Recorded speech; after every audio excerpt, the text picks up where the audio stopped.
ngalbe kontong altola nal konto lalbe be dawda dorong mba falale ko min ko alla monen so programme mi yalan ko min kon kana fale every day from Monday to Friday bi fana mutana na ko tenke nyanga pour que programme nyon tan na fale nan ko min nga fale nyamin dorong bi ngam belun tan kuma bas la ya mi yalan ko min ko ni be kaccia sotola kaccal mi yalan ko min ko nyanga be dending anyin ko la mi yalan ko min ko wolba tama kan anna banko kan amin keta gambiyeti the smiling coast of West Africa woto mba fala sister linger nge sama ila somondaɓe ñaadi kore kunin kuuta sabulu batna alelun tan do jele mi yalan komin ko aɓe siri jang a tele mo the founder of Gambia for all drama group ti ika fo miye komin ko Sir Omar Jiba way suñu doom la nak woto memin kela daro ngal be konto ngal be sama añanga somondala sister linger asalaamaaleykum mbokki àddina wërngal képp ñu ngi leen di nuyu di leen ziar ndokkeel leen ñaanal leen yàlla waaye di ko sàkku ci yéen gannaaw bi ñu sante yàlla mu may ñu am weekend bu neex macha allah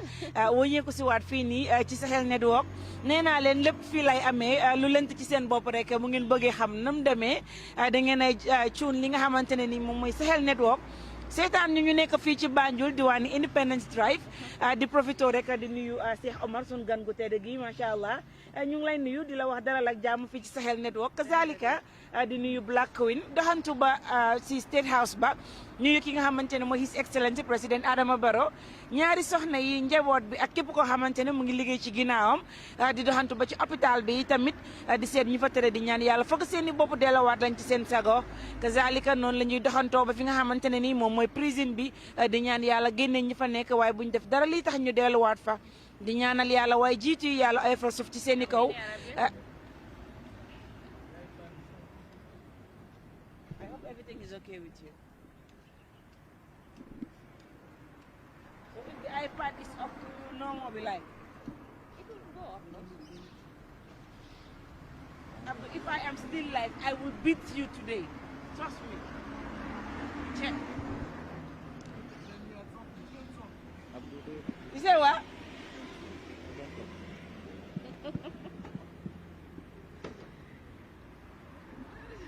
ñu ngi nuyu ñëpp di leen ziar di leen ñaanal yàlla bu baax a baax macha allah di wax ne noonu la mbir yi demee ñu ngi jégalu ci dog-dog boobu noonu léegi doon wax ak rek Abdou mi nga xamante ne dafa sonal nit ñi noonu la mbir yi demee waaye naka di nuyu ki nga xamante ne moom mooy suñu borom kër gi di Mr Bathily di nuyu soxnaam di ko ñaanal yàlla di ko sàkku ci moom bu baax a baax a baax macha allah duñ def rek lu mooy wax gan gi beneen yoon dalal ak jàmm moom ñëw na waaye am na ñeneen ñu mu àndal ñoo xamante ne nii dégg naa ñoo ko gën a garaaw xaw ma nag naka la war a demee noonu. waaw maa ngi leen a nuyu bu baax a baax di am mbégte ak bànneex teew fii jàkkaarloog yéen ci Sahel Media di nuyu seen seetaankat yi ñoo xam ne ñoo leen di bàyyi xel ak fu ñu munti ne di leen ñaanal jàmm di ko ñaanal Gambia di wax ne Ramadan bu baax ci followers yi ñoo xam ne ñoo leen di toppa di am mbégte ak bànneex comme ni ma ko waxoon teew fii man la seen doomu ndey seen xarit di Sir Omar Jiba nekk ci groupe bu nga xam ne mooy All Gambian drama group di fexe nu ñu bégalee askani Gambia bu nga wone suñu mën-mën ci nit ñi àdduna bi nga xam ne Gambia tamit am nañ talent am nañ loo xam ne suñ si amee jàppale rek dinañ dem ba raw suñuy morom waaye comme ni ñu ko waxee rek ba bu ñu duggee si biir boo si waxtaan bi lu bëri nañ ko si mën a waxtaanee comme ni nga ko waxee dinañ waxtaanee loo xam ne moo xew ci dëkk bi di dox right now si Gambia bi ak yu bëri yoo xam ne war nañ ko waxtaanee wax ne dafa am solo bu baax a baax a baax ñun nag ay comédien lañ waaw ñun moom mooy loolu fu ñu fekk rek mooy loolu rey rek waaye di ngeen xam dara ci biir bu ñëwee ba ci biir suba gars yi ñu ngi si gannaaw ñoom oncle Pampas ak gars yi suñ teewee dina gën a waaye nag man dama bëggoon a xam rek waaw oncle Pampas dinaa ñëw ci woon ci kanam parce que xam nga man moom du may bàyyi dara mu jàll. oncle Pampas su ñëwee di ngeen xam ne kii mooy borom Pampas. waaw. ba indiwaale na Pampas yi rek. moom sax dafa Pampas. bu mag bi bu duuf waaw.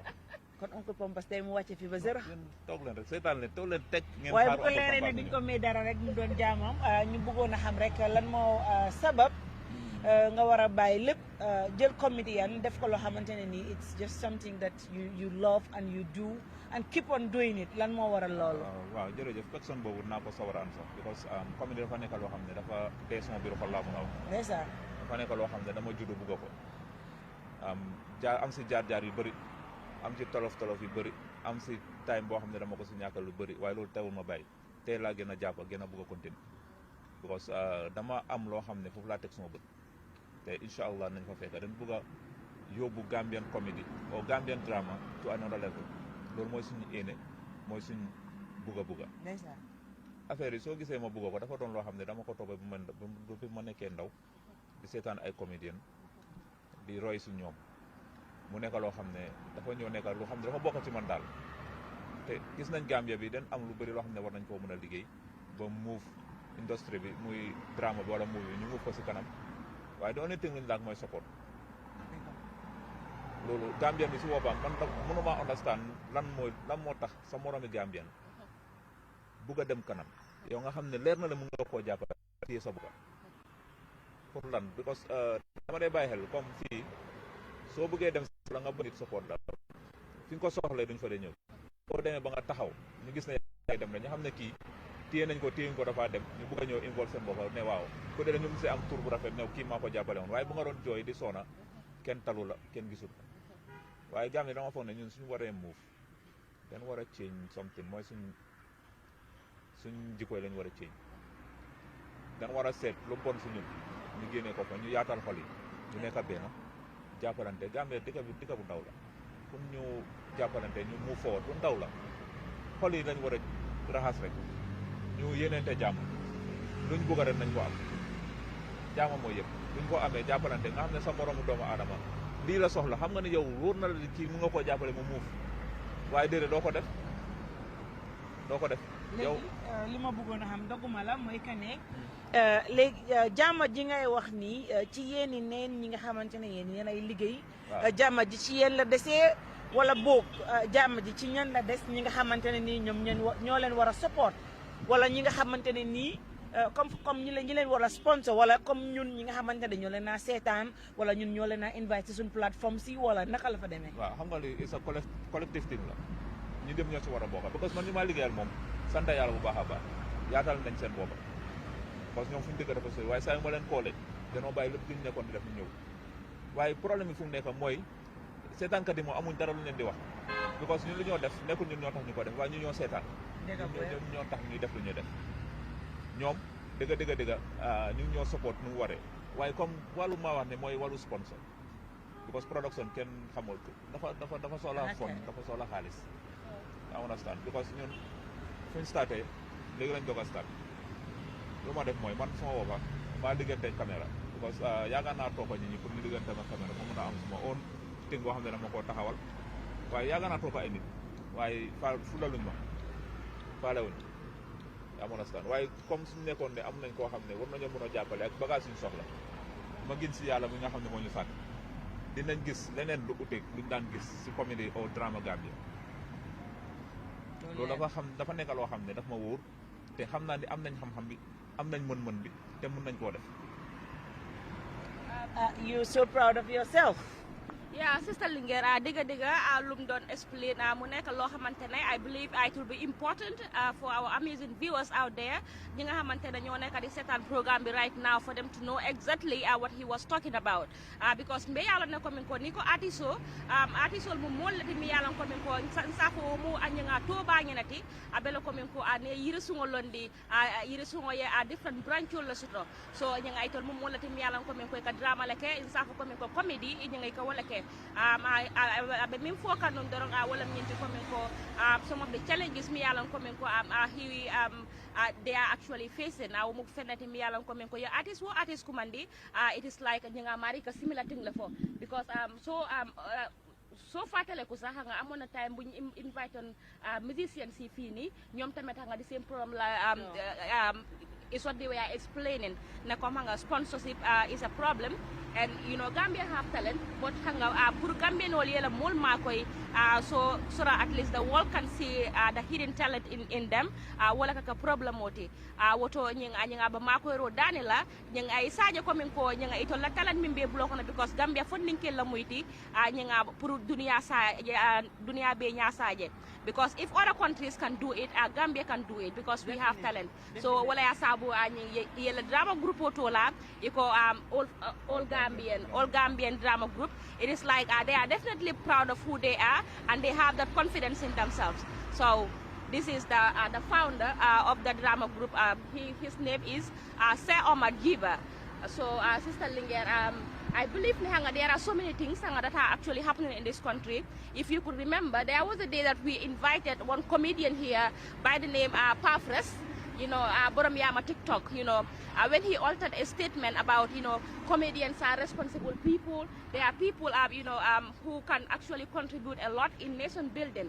Them choosing that career doesn't actually mean that, they don't have any other important thing to do. So he is here, and I believe he has another profession different from, the acting that he does. So I believe na kom hanga dafa important torop hanga pour mu leral hanga askan bi hanga kom hanga lolu tamet, because most of the people, if you call yourself as an actor or as an actress, ñu bari hanga dañ la day belittle, dañ day wax ne kom hanga ki hanga is, so the story is sad. Don't you think so? Yeah, comme li nga wax, comme ñun comédien yi nekkul ne luñ nekk si comédie bi rek foofu lañ dee beesuñ yëpp, because xam ne ne comédie Gambia fayut, amul kenn ku nga dem nga defal comédie mu fay la or anything. ñu ngi play suñ comédie si beneen TV station, but mu ngee daw ñu yaa ngi koo seetaan ñu yaa ngi koo appreciate, waaye amul sponsor. waaye we have to sacrifice loolu ñu let ko mu play, because after all ñu leen fa spend xaalis pour produce loolu noonu yëpp, xaalis nañ si spend. danañ ko jox TV station bi am nañ uti nañ advert waaye amul, uti nañ sponsors waaye amuñ sponsors, waaye still now comme ñun dañu wax ne gars yi ñu ne dañ commencé Star TV la, waaye ñu ngi ko seetaan foofu noonu, pare ñu ne apprécié nañ ko.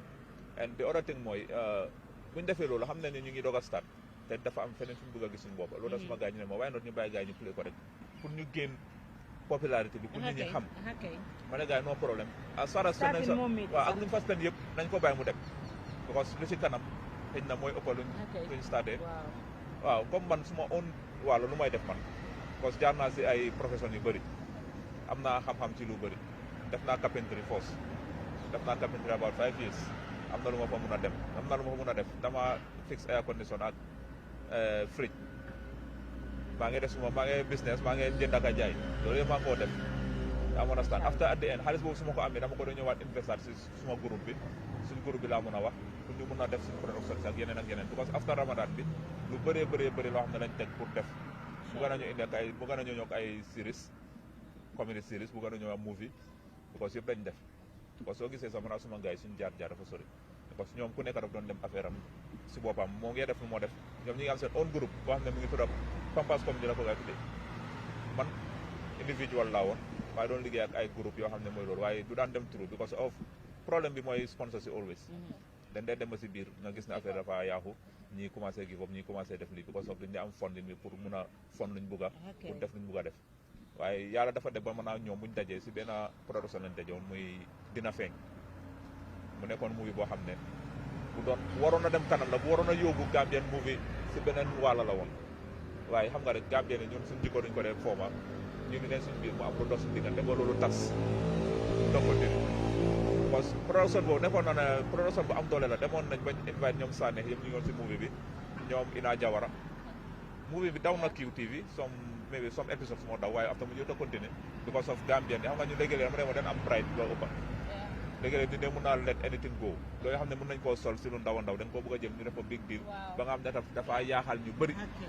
parce que production bu den sacrifice lu bëri, dañ daan rehearsal from Monday to Friday.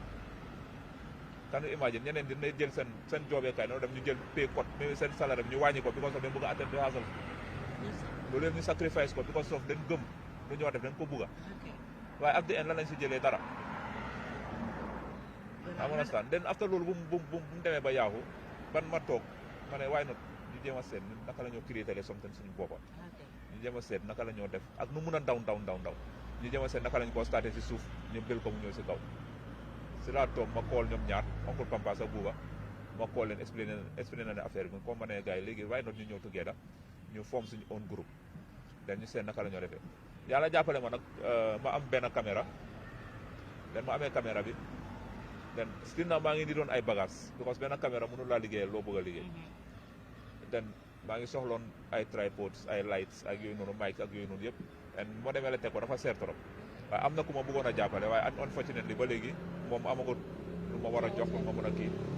but anyway daal ma ne gars yi nañ commencé ak benn caméra bi waaw so si lañ start because nit ki loo am loolu ngay duggee marché so si la ne gars yi léegi nañ start suñ comedy series bi pour Ramadan bi yàlla jàppale ma suma beneen boy Abdou moom tamit caméraman la moom tam ma ko communiqué dafa expliqué na ko situation moom tam ne mu ngi amee beneen caméra dina indi bosam mu nekk ñaar te ñu seet naka la ñoo liggéeyee together yàlla def na mu nekk success ñu sut ko mu neex lool nit ñi bugga ko ñu yóbbu ko Star TV comme ma la wax moo nekk di play foofu noonu every day la replay so far nag sant yàlla daal ñi ñaa ngi ko apprécier bu baax a baax Sister Linguère si biir waxam bi am na leneen loo xamante ne xam nga waxoon na ko mu ne nit ñi dañ war a buggante dañ war a soppante ba pare xam nga dañ war a change seen attitude you know tey man believe naa ne comme xam nga attitudinal change si bépp liggéeykaay boo dem rek xam nga we actually need that if we want to move forward comme que like xam nga there are various bodies like the comedy association I don't know whether you are aware of it or you are a member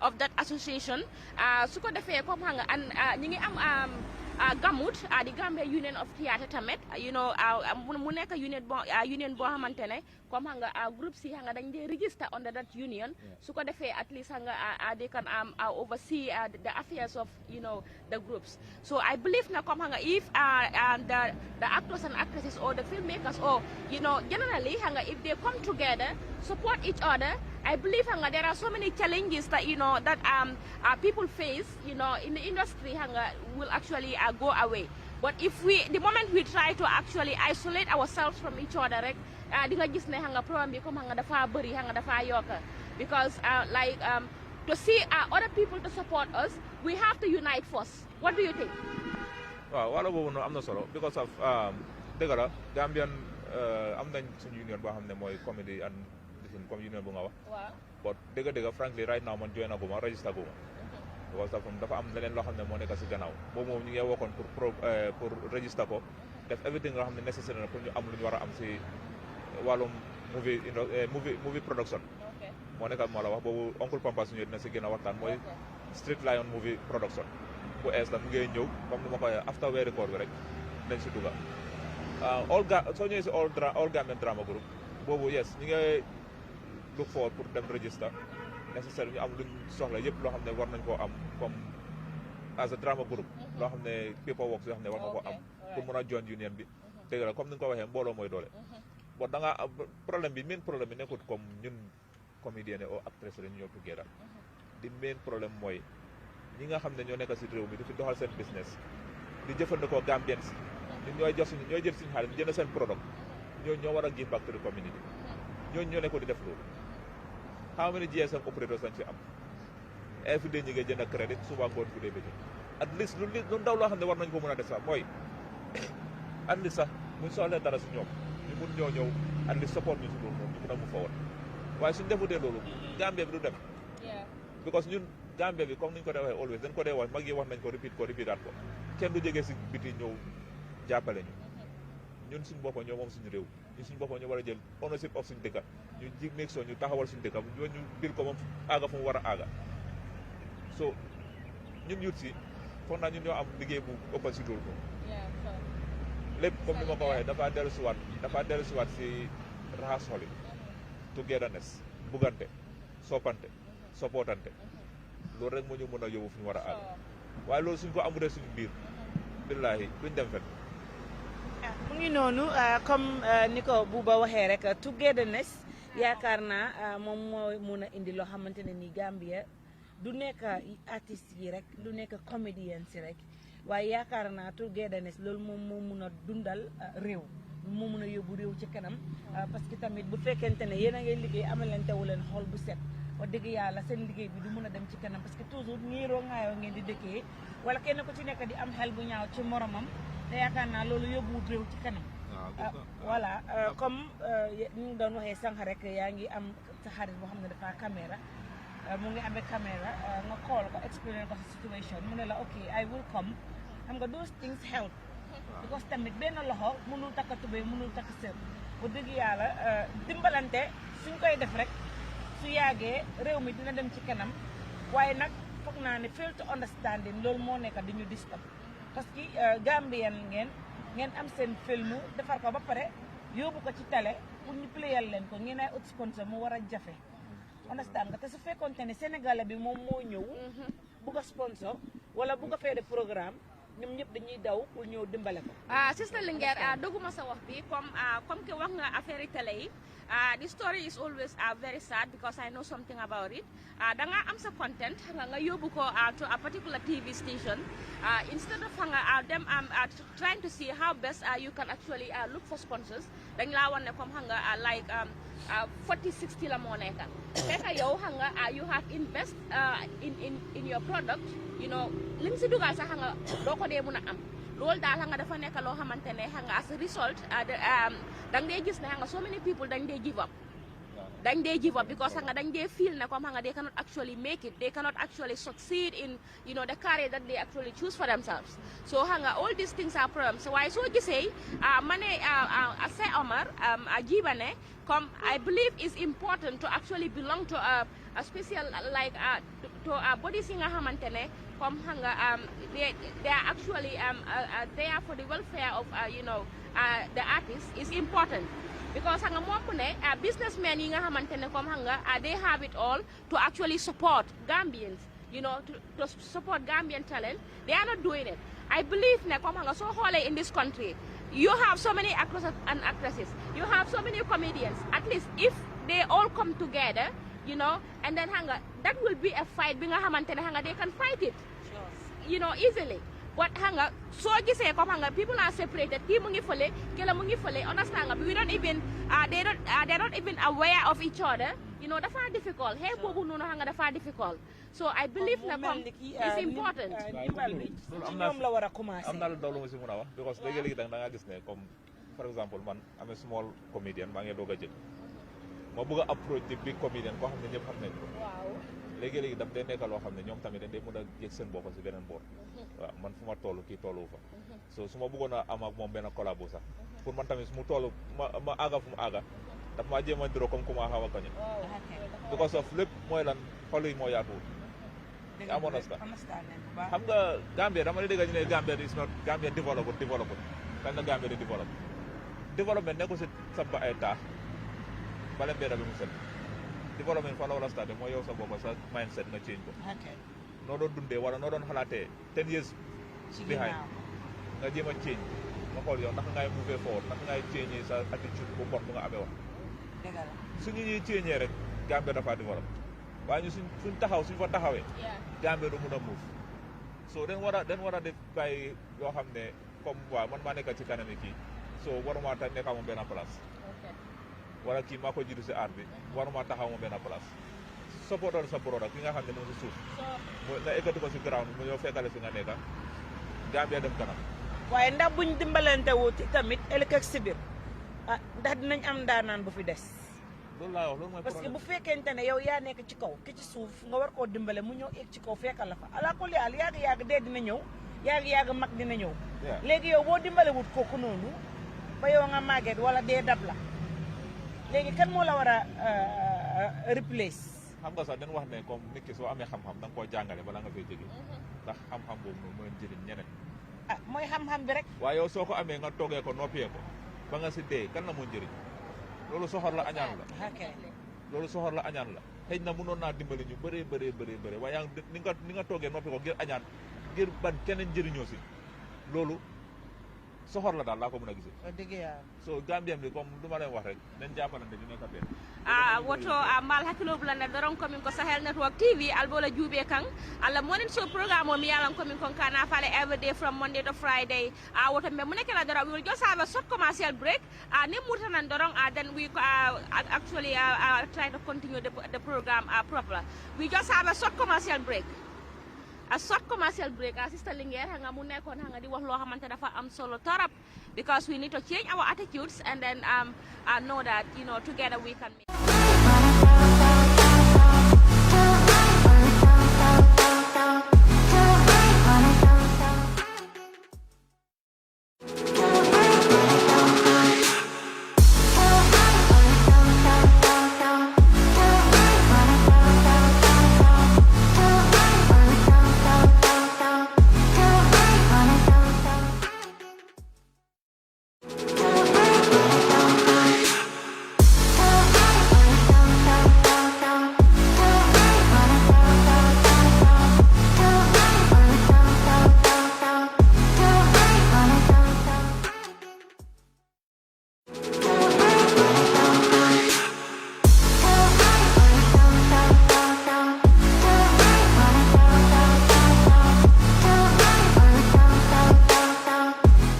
soto jang lun tango mi yalon ko min ko anyanga bota di same groupe wala kono mi groupe mi yalon ko min ko ka fay anyanga all Gambia drama group ko all Gambians drama group akita groupe wote mi yalon ko min ko anyanga iko they are full of talents yon talents and be mo Gambian wala te woto nga do soto jam yalon ko min ko atomo oncle Pampas la di sister Linge oncle Pampas no halam I have nothing to do because man dañ mo waxoon ne ma ñu Uncle Pampas Pasol Pampas de man gisuma Pampas waaw Uncle Pampas man daal léegi duma def dara xanga lu dul xanga jox la mic bi xanga nga waxtaan ak askan bi asalaamaaleykum sur waka moom mooy baax doon de deew sur ba folal de di ko wax ana Pampas bi Pampas man size 27 la mané anamu muy si biir ma xool masimi waaw we want to see teel ko mic I want to see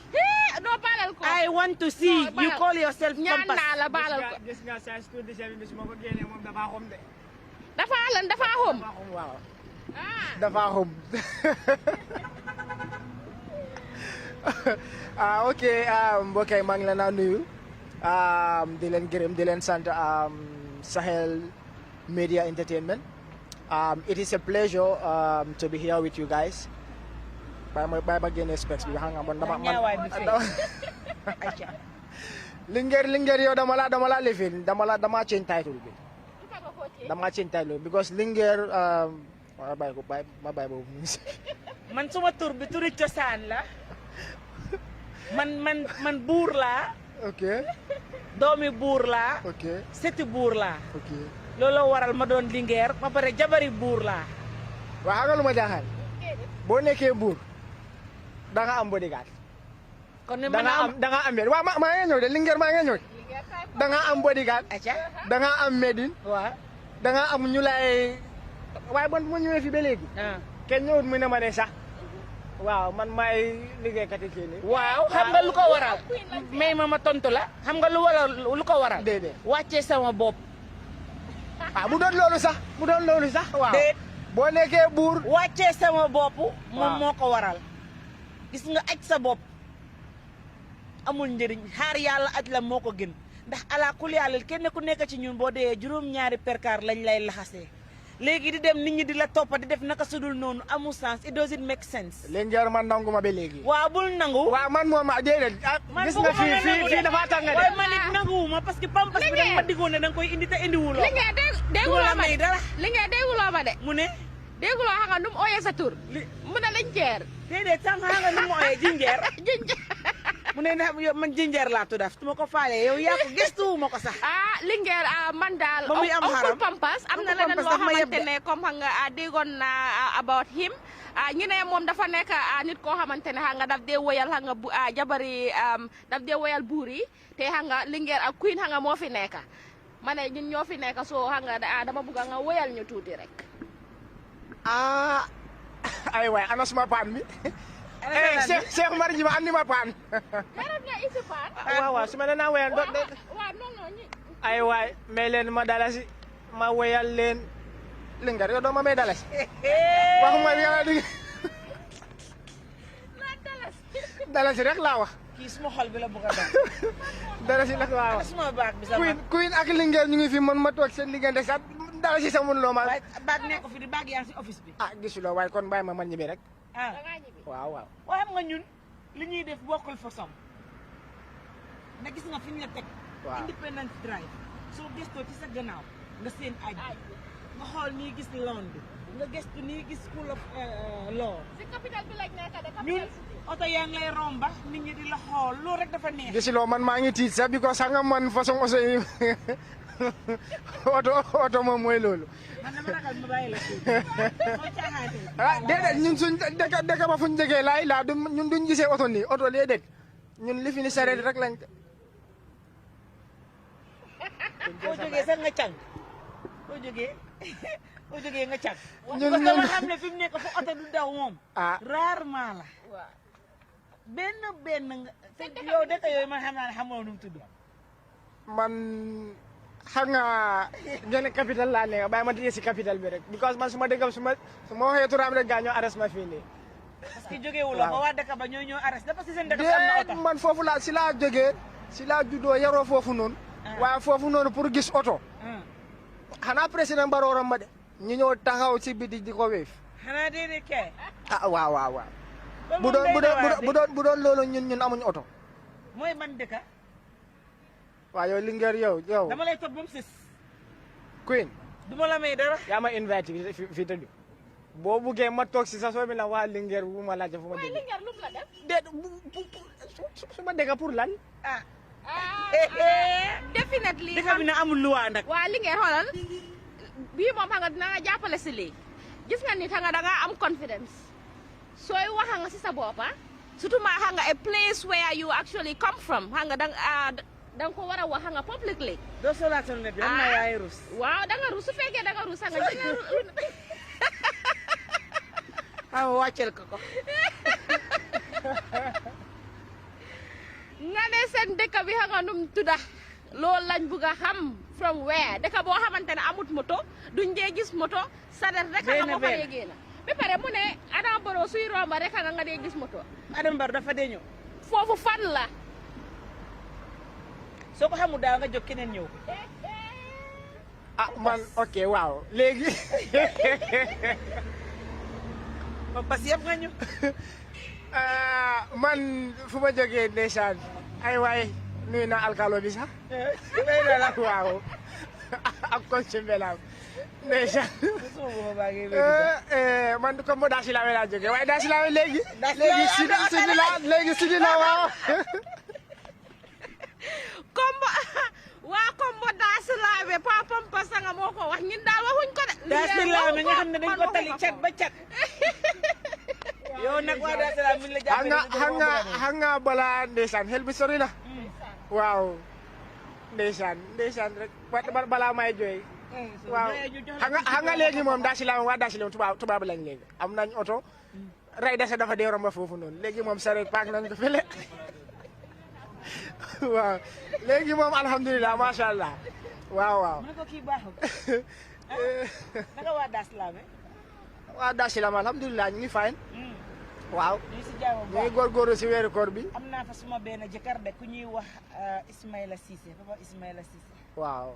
mu ngi dëkk si kaw tali bi rek boori police bi noonu. xam naa ko. xam naa ko bu baax a baax. suma jëkkër la de. kooku man rek la nab. si sa li nga xaaral wax bi ñaar la. mu ne xam na ko bu baax a baax dama bëgg a xam mu describal ñu xam nga kuy kooku waaw non jaruloo sax mu describal ñu ko xam nga moom naka la mel.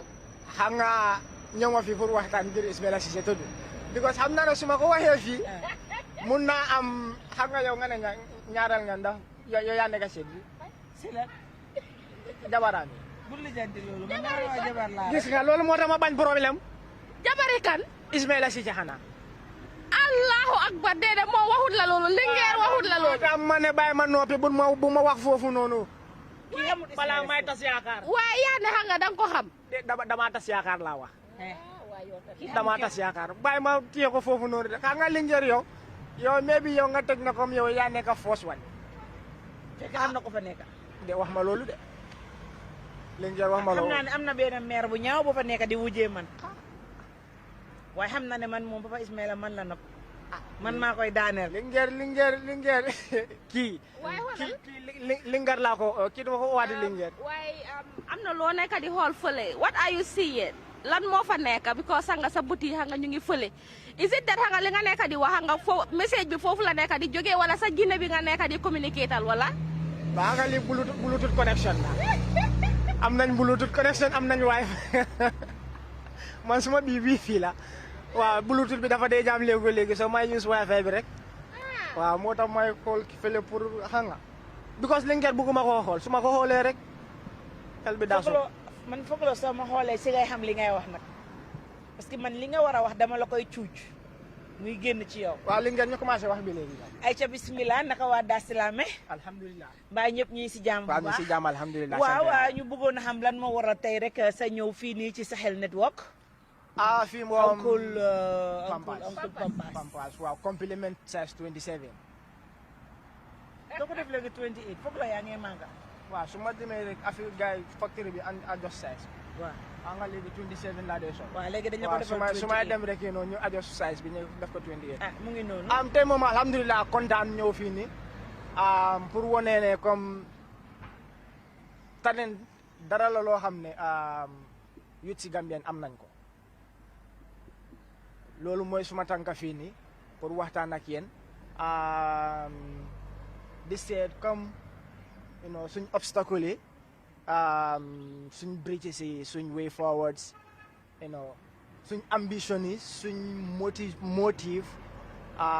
pour ñu dugg si géew bi loolaa tax ma ñëw fii nii pour waxtaan ak yéen yes pour nit ñi xam daal askan bi xam lan moo waral ñun ndaw yi soxla ndimbale daanaka.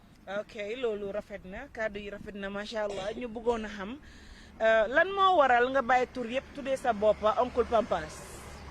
ok inspiration la bi ma am si suma scout master then I was at 7 years ñu ngi doon act benn comédie si suñ campfire ground bi ok so si lifin boobu noonu comme man maa nekk caati play bi ok so comme foofu noonu man lañ dee yónni pour ma dem jënda pampas so man su ma demee jënda pampas instead of wax pampas man dama dee wax comme naa pampi laa ñëw jënda pampi so waaw ku dee jaay pampas kooku mu ma dee wax ne du pampas la pampas léegi su ma demee si suma papa si drama bi dama ko dee wax pa kii mën a amul pampas la am so from there la toog ma gis na comme like yeah dara la loo xam ne bàyyi ma tuddee ko suma comédie ne so moo tax fu ma dem rek xanga su ma waxee nit ñi suma tur the best thing that I compliment is like call me Pampas and I am very comfortable with it. So does it actually mean ne comme xam nga yow bi nga amee 7 years time boobu noonu yow yaa daan dem si bitig bi xam nga di jënd pampas bi nga xamante ne xam nga yaa ko dee sol. Exactly man maa dee sol pampas. maa dee sol pampas boobu noonu parce que. kër gaa ngi wàcc ba zéro. parce que biir bi su commencé di tambambalu dafa dee woy foo daa Gambia foo daa Sénégal foo daa China sax dafa ko dee woy so pour stop loolu noonu pampas laa dee sol. really waaw waaw Uncle Pampas waxtaan bi neex na ñu bëggoon a xam rek lan nga ñu mun a may tuuti rek ci loo xamante ne nii lu reetaan lu la loo xamante ne yow yaa ngi ciy dox. ok gis ngeen balaa may dugg si weeri koor bi. waaw dama demoon benn ngénte si ngénte boobu noonu am naa fa soose am naa fa njaago am naa fa pol am naa fa nu mu tuddaati sax joola waaye si ngénte bii nii gars yi dañu lekk nu mu tuddaati sax benn cin ndeysaan benn cin lañ lekk benn cin penda mbay ñu lekk boobu noonu amuñ ndox bu ñu raxasoo waaw léegi pol bi jël loo xam ne rek fomp ko si kawaram moo tax pol foo ko gis rek muy am kawar waaw. dafa mil ne loolu moo dee maye kawar. waaw boo lekkee rek jël benn cin de jël ko rek fomp ko sa kawar rek comme pol kawar bi daay nekk comme pol. yow mbaa doo pol yee. déedéet man wolof la gis nga léegi joolaa bi. joolaa bi xamut fu moo lifi moom jël li affaire si rek waaw.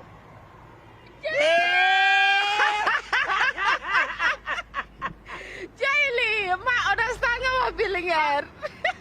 joolaa bi dafa jël loo xam ne rek fompa ko. waaw si wang bi. joolaa foo ko gisee rek su la joxee gannaaw rek ngay ko. Jayli waaw. dégg naa dégg de. léegi njaago bi nag.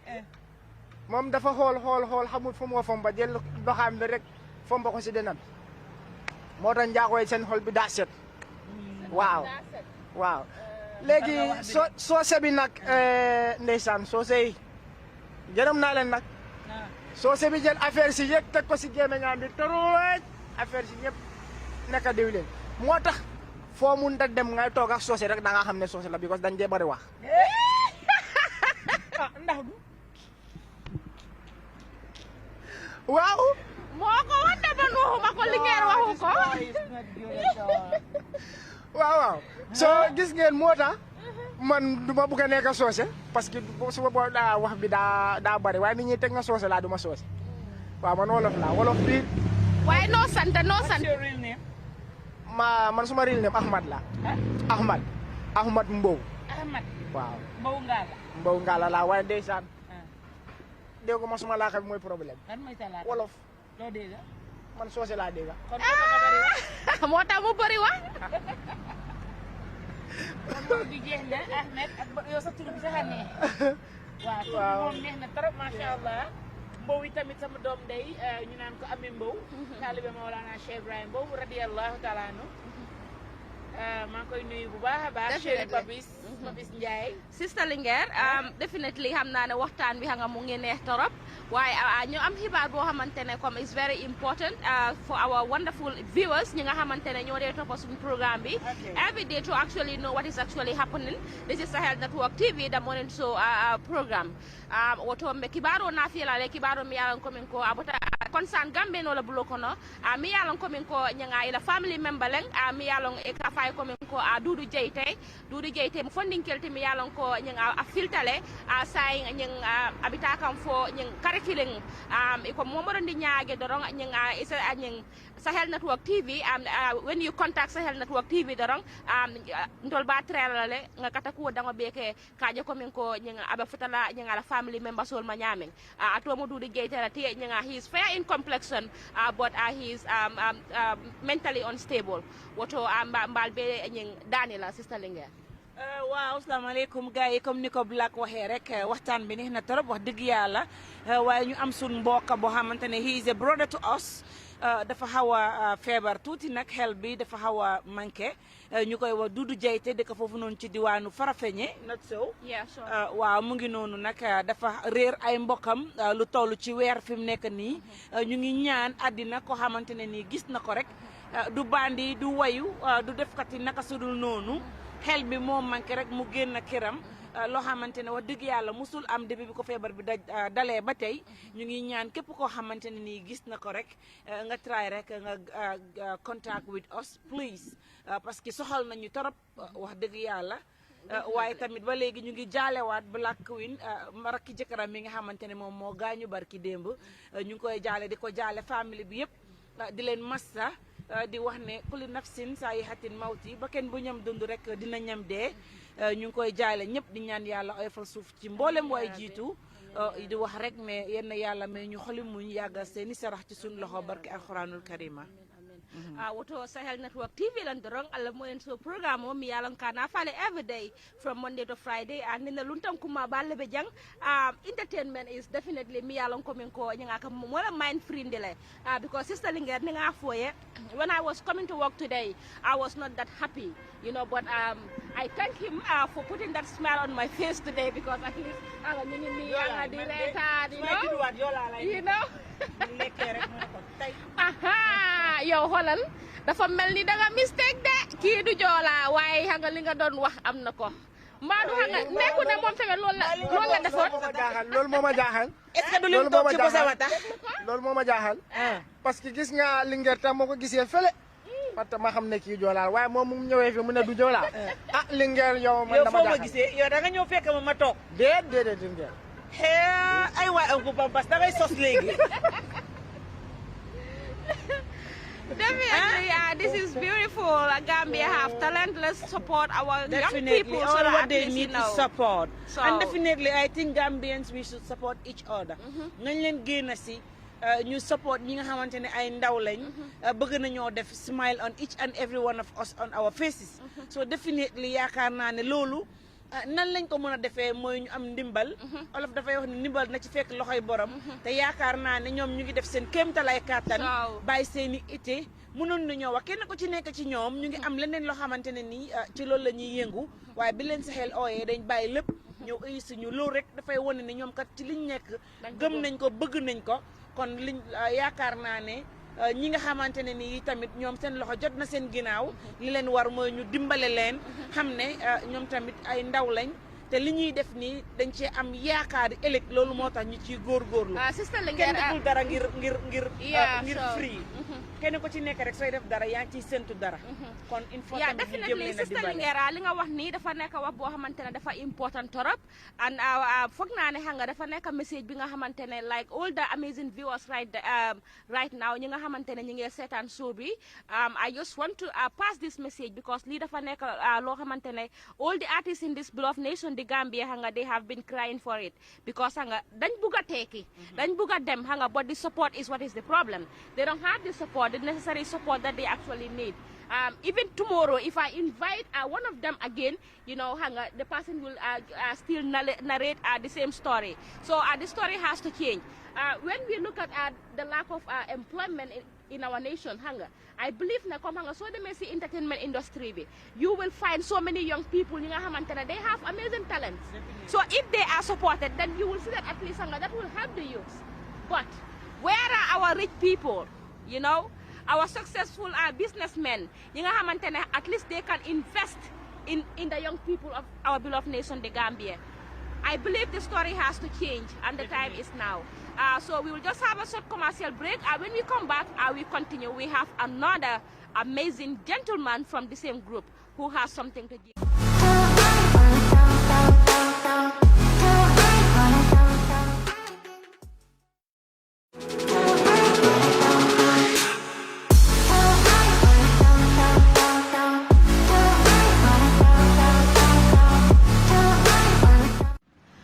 Sahel Network TV lan dorong alam mo so programo anyang kami na fale every day from Monday to Friday so ngaluntam kumaba do fanang soto mi yalan ko min ko abota the same group wato woto me min kala dorong not to waste much time me may ko dira la ya fa introduce mo la ya fu mo le ko min ko atalam jumati anum fanang dalilo mi ya sabu anaharan jang so that at least the world will see him you know and what he does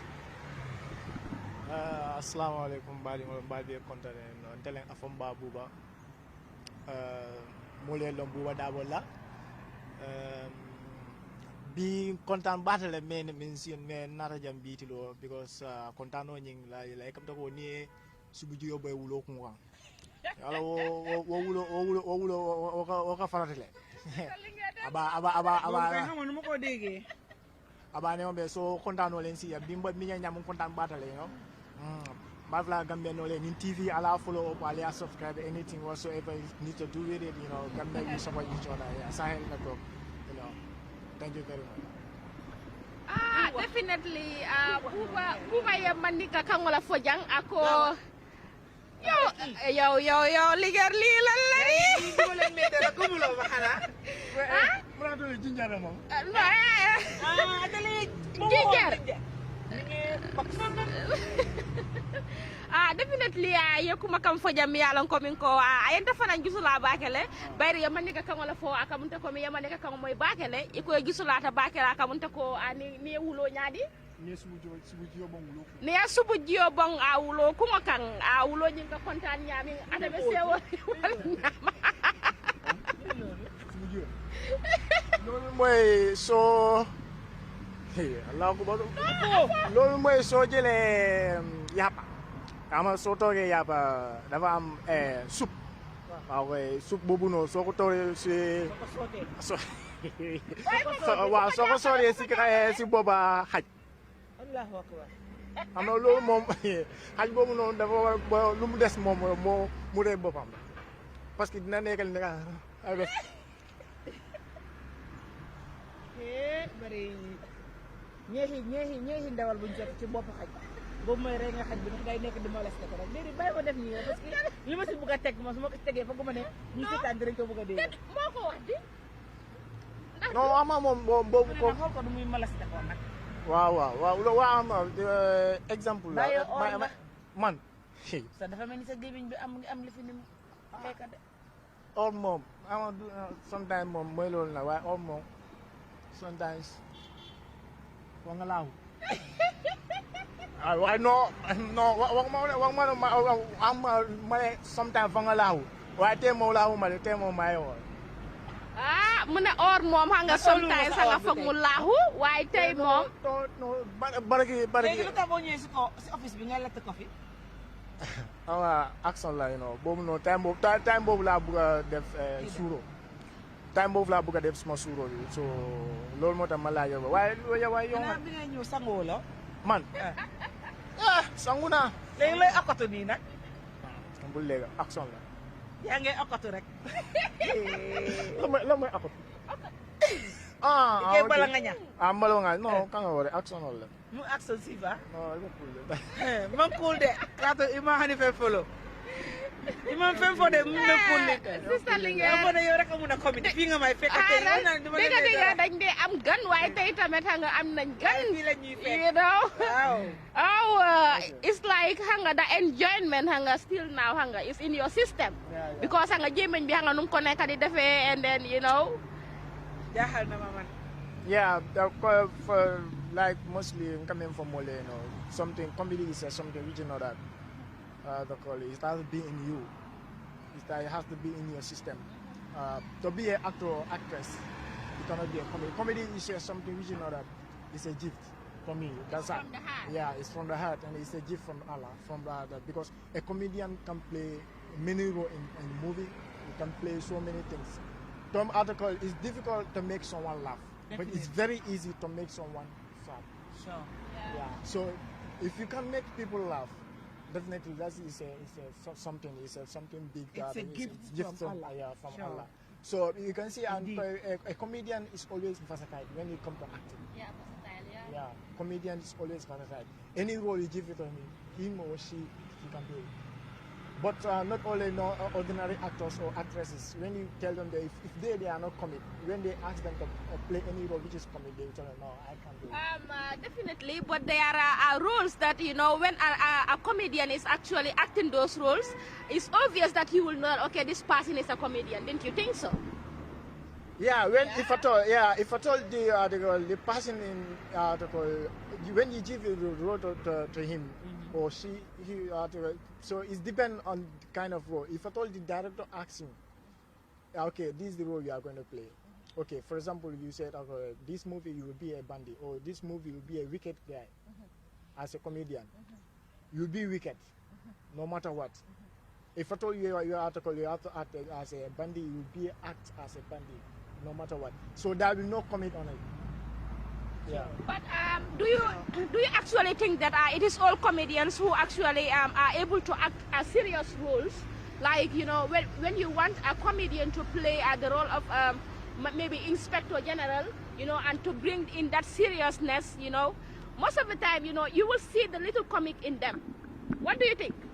Yeah, sometimes, you know, like I say, how to call it, not everyone is versatile. Not everyone is versatile. Some comedians are not versatile. Yeah. They can only comic. But people like me, and people like I work with them, like Shay and others. Because as you can see, we met one of our videos out of one of movie production, Dinner Fame. Shay and Justice, they are bandits there. For there, I'm a ordinary gentleman. Yeah, for my role is to be a play comic. I'm a comedian in that movie. But Shay is a bandit there and he's a gun leader. So when you just watch the movie, you see Shay there and you come out, show him here to say no.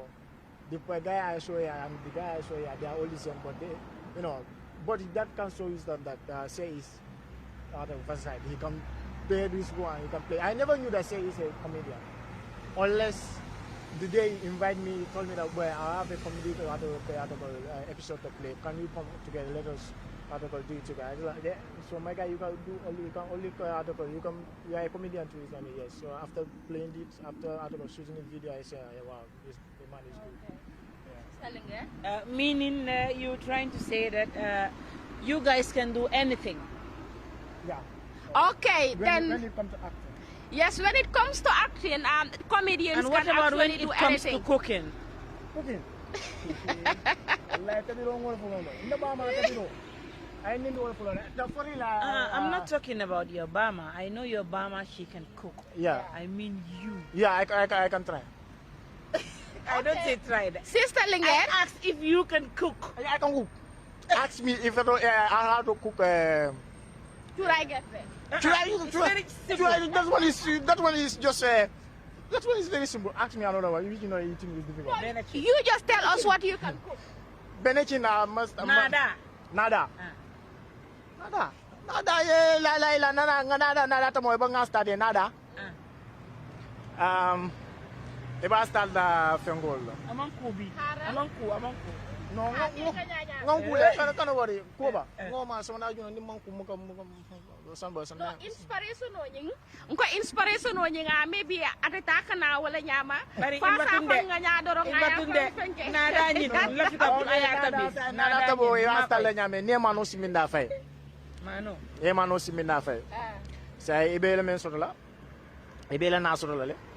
Yele ma jaro soto. Yalong sa jama bi mo jama bi ka tabiro kan jimbol. Bon to la jama non to buga jimbo do ko question ta. Sa ni la nada yela na soto. Yele na tenteng. Nada tenteng dimbani be wala amontu ya tu ya na tu dimbando ya be tente e jio fajindi. Ni jio fajindi ko ye na ki je na faji folo na faji ta faji de fanga ko sa na faji yele ma jaro ki je. Yele Charles Mbino ki ye anu fanga fan ni la fa fanan. Di da fay yani touché tabi ni la fay ta fay so ñewol be maf jaro ki yele ko ki yele fengo bi Charles Mbin ngol be ki so yabule na bulay fajaay faji fet fa nga sa faji dal ni la fa touché ke leje de touché ke nata boy is very easy tonya len kay that one you got it right na tabo is very easy chalo ñing aya dundu nga ngin ka ebe la ebe fay ebe tabo nole ebe number 1 A1 bari mola ko nga komin ko itala ebe ka tamata loko tika jela tamata loko ba adabi yo fo mo ka woni ima wodo sata atuje ngodi ebe sa la fa ka mo ka ebe wulen tamata ka ebe wulendi tamate ka ebe wulendi kana ta fenke fo nga ebe nta do mo loko tan kide du kare fe ka ebe do fo ite bu ka do aka dial asai ni munate de ka kini ko question Pura aka tu nuba. Linger. Ninja. Nya? Linger. Ning? Linger. Linger. Linger. Linger. Linger. Linger. Linger. Mana Linger? Linger is the wife of a king. Assalamualaikum. Mrs. Queen. Yalo Sahel Network TV sa fo komin kon na monen so programme nga queen on la soto jang because ni ko queen and ni ko linger nga linger mo queen lati you have linger you have black queen so then today I believe you are blessed because you are seated in the midst of the queens. Today I'm a king. You are not Mr. King. Huh? No. Do you have a wife? Assalamualaikum. Wallahi no. Celibatate, then you are not yet a king. But some bakele king dia. Inshallah da mele. But nyanta wo fo la black queen isa bentul de bana ni Sahel Network be.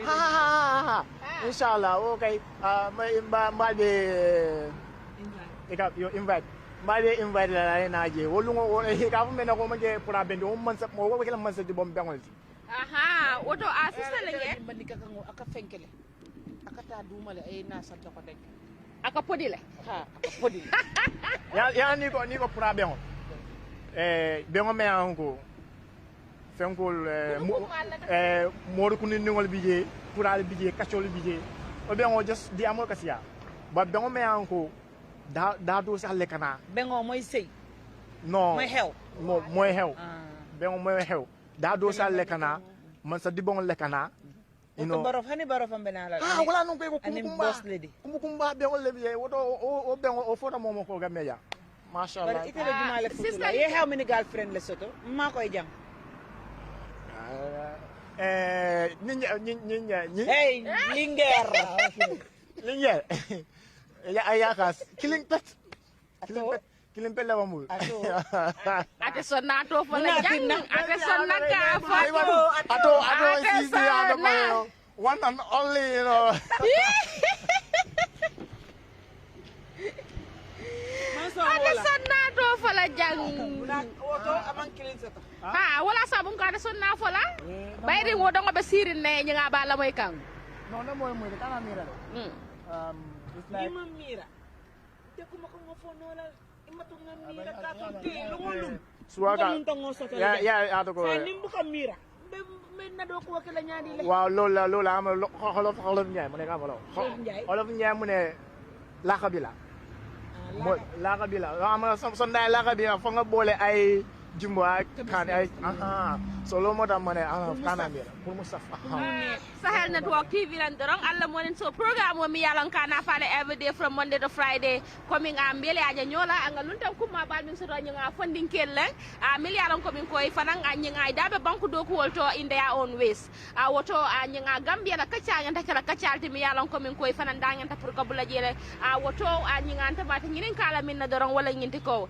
a bayring a nga moyle na alfal kafo because mu watol ti wato mi yalan ko min kontol mama be wala nga sa farman singa tara time o wo bota ge ayena sa dawda kere ba jawara time o to wo bota ge president yaya jeje jamme fanan nata wo fanan bota ge say nga bitilola president Adama Barrow nga atale be ruril la Gambia banko kan woto wakita fenati mi yalan ko min ko ngamera history lang Gambia dingol be nganta pour kam min long woto mbeta ngin kala ite Gambia je nyaadi la Gambia bitaka nyaadi le itala jeroto alhamdulillah batumala mena Cairo ba sabatren kay Cairo labi nin Cairo bi kay ado ko Cairo kono ko jama sa soto no jela insha Allah de malo kam ba ngaje ko me ngagambe nyame sante mashallah to be coming pisalo ke kan but in other way around we are moving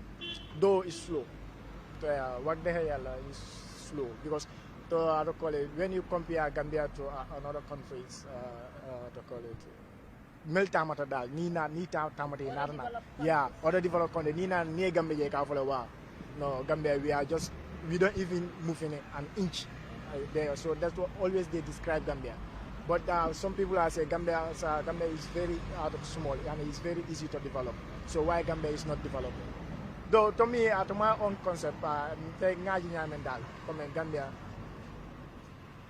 we lack something. What do you think is that the Gambia is actually lacking that can make the Gambia to actually be like other developed countries? Our leaders are weak, I can say. The leaders are somehow weak, because when you look from Jawara time to Yajame's time to Adam Barrow's time, though President Adam Barrow's time, though from Jawara time, that time was, I can say, if at all I was born. No, I was not born. I can say I was born during Jammeh's time. So, yeah. Small boy, big mouth. Okay, but from Yajame's time, for real at Yajame's time, that time we enjoy. We really enjoy as a kid when Yajame was passing. We just was on the highway enjoying the convoy and how people, the ambience, on the stop, the T-shirt, biscuit. But now, like when there is no T-shirt, there is no biscuit. There is no T-shirt, there is no biscuit. So that's one. There is no crowd coming outside shouting for Barrow. And if you want to dance, Sanga, it's difficult for you to dance. You cannot dance. For Yajame, when Yajame is going, everything follow Yajame. Ambience will be a sound, music. Every 3 months, one Senegalese will come here and they will make free show. Yes. Yeah, that's it. Sure. Yeah, that's it. Not even only that. You call it during Yajame's time, Dafa neexoon. It's too, yeah. Xaalis amoon na itamit. Yeah. Business man I can say it's easy to have money. It's easy to spend. Things was not much expensive. You can like now. It. Right now. Right now. Pati sukur $15. Nañ ko waxte dee rek. Yeah. Saabu food $18. Pati diwlin 25. And diwlin 10 litre 1,250. The time I could remember Yajame time, diwlin or more cars, it was less than $10. Sure, pot bu mag bi 10. Pot bu ndaw bi $7 xaw ma 6. Sure. Yeah, so the diwlin at Tulsi Port will start, I don't know, for $20. But 25. But now, tulo for me now. Then for real, coming more kafnya, I'm easy dal. I'm easy. But my own thinking. I say, Dulino another time photo $100, no problem because I don't like Dulino. This boy, I don't think. Yeah, well, you will not come back to Sahel. Akate, Sister Linger. Hindi lafta be na chino la nyame. ninka dongo fo nintilo man naja Bebe de so. buka kontaan So na ni gama bebe de so. But then you make no bebe de so. Me anga sama. Ya so sup tabi no anga bebe de so. Nyama anga. ate diala E ka kole ya. Ha ya ofana bi but tulo you know I don't know. I'm sorry to say, but some of the guys, our these young women, some of them, the way they cook, you know, they apply too much of jimbo. yeah jimbo affects men according to what they say Yeah. anyway you are right diwlen bu bari tamit baaxul we Baaxul. should avoid it Yeah. because cholesterol bi nga gis ni understand nga daf la disturb and with many other things you know this high blood and Sister stuff Linger, definitely. I believe this discussion is yet interesting because I believe that we as patriotic citizens, we all have the right to talk about things that are happening in our country Sure.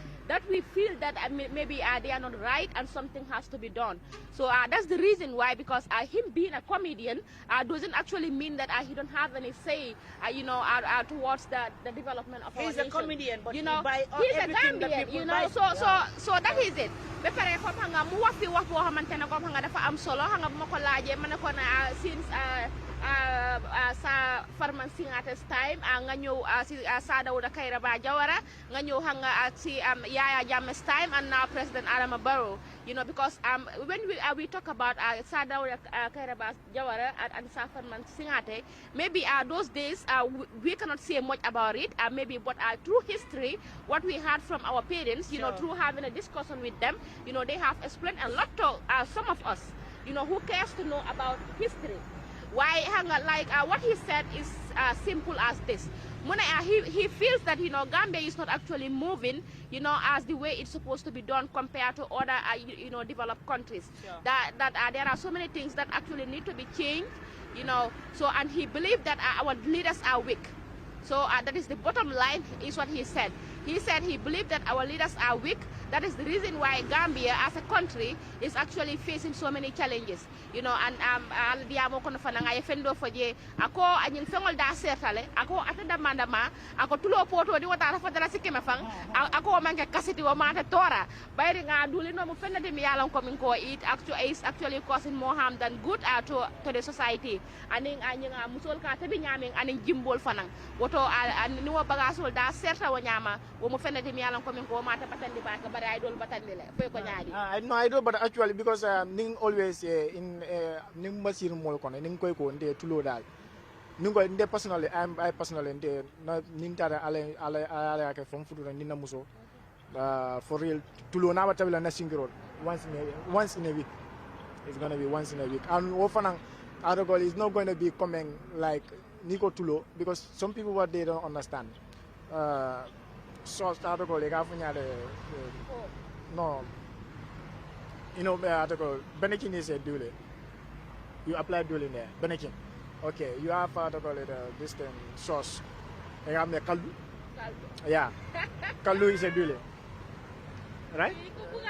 No, I'm not. No, they are nice. They are nice, but they are all duly. Yeah, because and sauce. Okay, okay, with oil.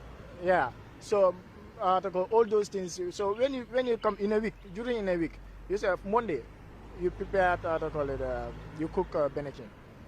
Tuesday, you cook kaldu. Wednesday, you cook piazza. So all the 3 days in a week, all those are just cook oil. Balance that. So you should change it. So for me, to my concept, I said, okay, today Monday you cook Benekin. Tuesday just go to Damoda. Wednesday you go to Plaza. Thursday you go to Dutu. You see? So when you see that the arm dueling is going to affect in your system, it's going to be less. Yeah, kuma kama minfo akeda kuma kante mi yalan ko me akuma ta bakele because niya korosi Gambia nying banko kan jata kende akata fennete mi yalan ko min ko nyanga asembo do yata bakele wala mo jama man jata kende asoto woto ni na ka korosiro ke nyanga ibajala ko min ko nyanga molla domorinya anin ka domor fengol min domo wal kata fennete mi yalan ko min ko nyanga aka mol affect la in another way round woto nyanta ka korosiro ka bakele nyanga domor fengol la mi yalan ko min ko nyanga mba domo la nyanga tabi fengol mi yalan ko min ko akata kono kono woto ila kuma kan nyanga kata kuma kan mi yalan ko aka akuma ta it is very important definitely parce que tamit wérgu yaram dafa bokk ci ñun ñoom nekk ay comédie war na mun a dafa war a gën a mun a tax sax ñoom ñu gën a wér ñi nga xamante ne ñu ngi leen di seetaan parce que tamit buñ feebaree yàlla tere ci ko ñi nga xamante ne ñu ngi seetaan wala ñi nga xamante ne ñu ngi leen doon bégal def na comme xam nga the people have to try to see how best they can support their artists in general in the Gambia. Definitely, indeed. One of our play in Pampas, we named the article the play as Guana. Guana, yeah. So that's also article. The concept is that too much article pepper is not good. Yeah, because though article pepper in some article when you come to in some area.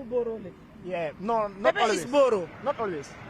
Not always. Sometimes, yeah. When I have pepper, I eat. If I don't have pepper, I cannot eat. You cannot eat. Obviously, some people are. But for me, when pepper, if I test article, I have only a small taste of it.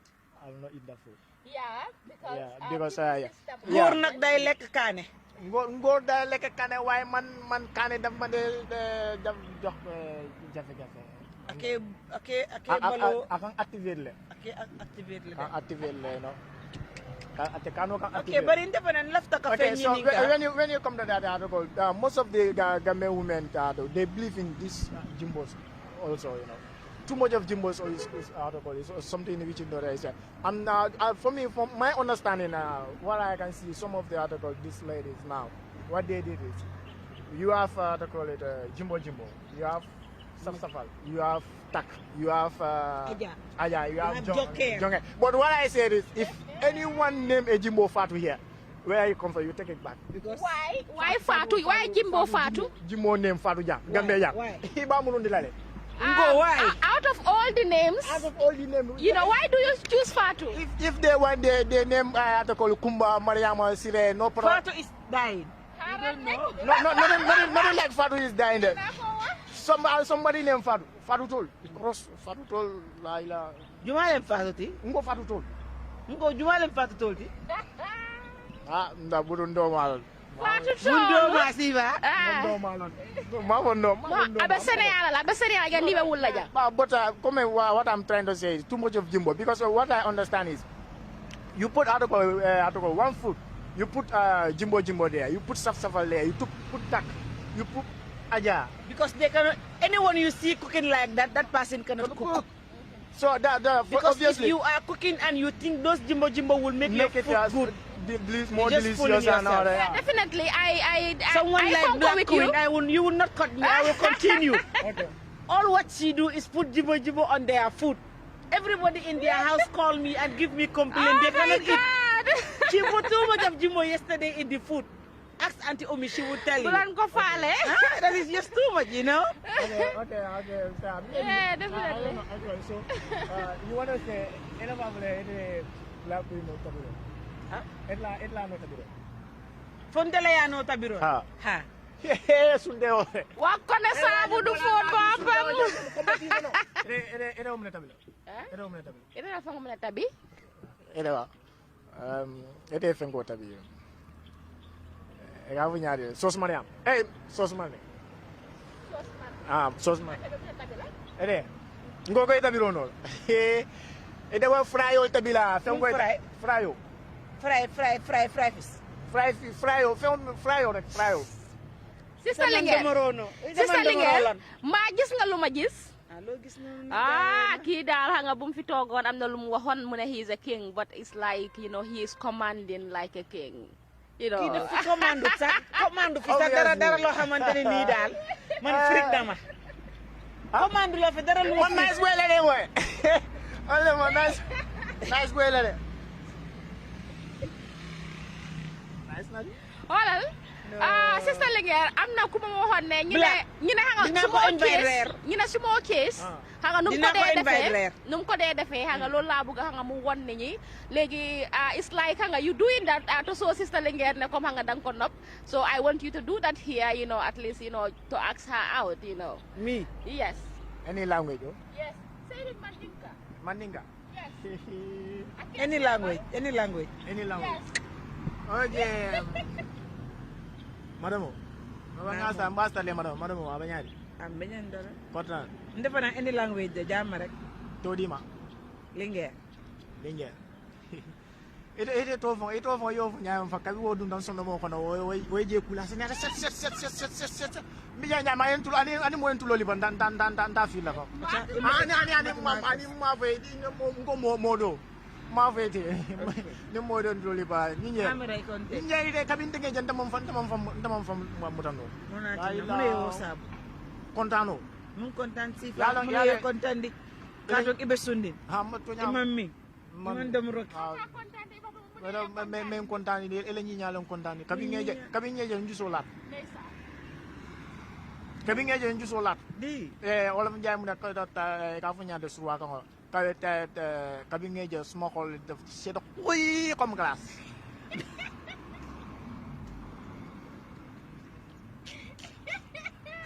okay abaraka ha sa o be ko la ni mo daje sa wa ñamen tan tumla mene ko to mu ningere ano ile ningere jere dawda am kuina man tin so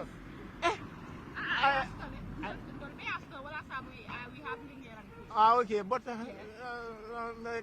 ka bypass no I want to be the king so am I invited I hopefully Black Queen have already told you that I am occupied yes but even though so you want me to cheat my husband but I believe that amoon na time xam nga bu ma déggoon xam nga benn xibaar bi nga xamante ne yaa ngi ko doon joxe nga ne am na news boo xamante ne ñu ngi ko génnee ñu ne xen sax nga góor yi dañ dee takka ñaari jabar jigéen yi tamit xam nga mun nañoo sëy ak ñaari góor yow yaa ko waxoon de déggoon naa ko no in that case no for real KO you are entitled to marry up to 4 but Muzo you are only entitled to marry 1 one but for our case so it means that you have withdrawn your statement no I don't withdraw myself for our case me and so you will do it by hiding without people knowing what is happening takki suuf la koy def dina ma fekka man maa doxut ci yooyu man dama am borom no problem woto sister Linguère kacaɓe diyari mbakele Sahel Network TV dorong albola juuɓe kan na molmi yalan komin ko atolla kan na programme follow amba fulale komin ko ala baraka bake for following our amazing show ala baraka bake without you people I don't think we'll be able to do this we definitely thank you people for following our show every day from Monday to Friday and if anybody want to be part of this program or to send in your messages anywhere you are in the world is +220 2860 150 woto we will just have a short commercial break. When we come back, we continue with the discussion. We just have a short commercial break. We'll be right back. This is amazing. Hold on. Yeah.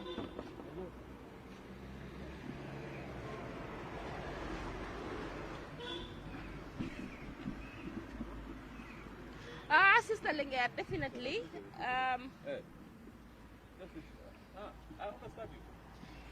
Definitely, we have amazing gentlemen from like it, definitely. I believe the Gambians actually need support, especially the Gambian youths because hanga luñ ñu jox fii nii foog naa ne comme hanga téere la and then I believe like if they actually have support, they can actually entertain the people, and also pass in important messages as it's supposed to be. Black Queen. Man, all I believe is ñun ñoo war a dimbalante parce que dañ am ay ndaw yoo xamante ne xalel lañ gëm seen bopp bëgg li ñuy def nekk ci rusuñ ci ragaluñ ci xaaruñ ci kenn tamit kon wax dëgg yàlla soo dégloo seen story bi rek sa yaram bi dafay daw yeah sure parce que def seen kéemtalaay kàttan ba am benn shoot loo xamante ne ni ñu ngi ko play si télé yi te mënuñ leen a sponsor sax yeah just for free they doing it for free all because of the person daw loolu dafa daw yaram dafa daw yaram wax dëgg te ñoom xaalis lañ def ci loolu xaalis boo xamante ne luñ waroon a jël la def ko ci seen boppa understand nga ak leneen ba pare seen CEO bi muy Sir Omar Jiba xam nga mu waxoon fi loo xamante dafa important trop ba pare dafa daw yaram mu ne moom xam nga daf carpenter la xam nga daf dee mën a def liggéey boobu noonu xaalis waaw muy def business xam nga xaalis bu mu am xam nga mu try to see how best he can actually produce something with his people because moom moo xam nga nekk mag bi xam nga si biir xale yooyu noonu so if he can actually do something like that to support the young people I believe ne comme xam nga there are people who actually wealthy than he is who can definitely try to help in the young people and see how best they can do things right woto sister Linguère komi nga fale nyamin dorong bi nga luntang kuma ba fanan soto janne luntang mi yalan komi ko nyinga telemo nying old yundum nyinga tundo nying ila deputy bayde be akala mutala komi ko april karo nyinga tri konanto gambe no ta hanong nyinga pour ka carte o fay ka to mandiro ko molla mol mi yalan komi ko nyinga ito lebe represent la nying national assembly to bayde nga gambe dingol be to sino la wo bungoto woto nyinga luaya itandi komi ko nying tundu o tundu anyanta pour ka mo kilinda tombong anying wo mol tata fo anying mo talulu anin saba wo mo talulu nin sabol fanang president o nyinga luaye nying radio la praye nomination o kaye mo nying lulu nominate milialan komin ko nying april karo til tanin nani brita ha national assembly to nying milketa candidate milialan komin ko ye tol fana elect nying ye election o ke jen sa fo komin ko nying to see how best the decision that was taken by the president pour ka tombandiro ko mole ka famiye komin ko the speaker of the national assembly mi yalon komin ko nyinga president Adama Barrow aye Fabakar Tombon Jatta nyinga tala nominate nung anum fanang deputy speaker nyinga anada ko mo nominate ka famiye komin ko honorable Sidin Jai baring nying Gambian wol be akalo amiral nung komin ko wo decision o be kala fennata mi yalon komin ko falendiro sa keno jela sa falenoje ni tata nying député bungoto nying akata kuti mi yalon komin ko atatan nung national assembly members la bulo kono pour ye nying election okay but mbe nata ka jela komin ko the president decision actually stand to be final and those who were elected to actually be the speaker and the deputy speaker of the national assembly inata ka musufula fanan tomba min kata honorable Famata Jawarati and honorable Maimuna Cisse and Keba Lam Fofana wol fanan kata molti mi yalan komen ko la fata mol kan oto bi nga luntan kuma ba soto jam mi yalan komen ko old yundum anyinga tundo atela mu la national assembly membati nabe kacha kuma ba soto la mi yalan komen ka be dandi nga Gambia la tanya la mimbe keri Gambia banko kan anim fanan atela tundo kan nyinga ngani yo mu minti nyinga pour ka ko lato woto sister Linguère that's our amazing guest waaw mu nekk gan boo xamante ne nii wax dëgg yàlla dañuy kontaan trop pour welcome ko mu jógee foofu ñuy wax all yundum nekk ko xamante ne nii barki Dembo Njaay rek la jógee def li nga xamante ne nii moom mooy waa tundam nag gëm ko óolu ko ba tax ñu fal ko wax dëgg yàlla moom mooy ki nga xamante ne nii moom la ñu war a dalal fii ci suñu plateau kon dafa mel ni Black duñ def lu may rek am a very short break su ko defee rek ñu welcome ko ci biir kër gi incha allah. We just have a short commercial break and when we come back we introduce our amazing guest to you proper Honorable Abdoulaye Cisse.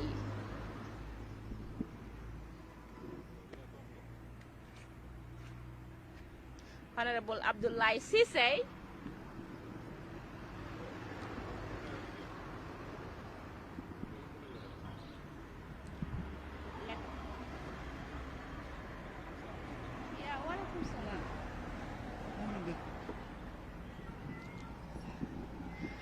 Sahel Network Welcome TV. back, guys. The morning show.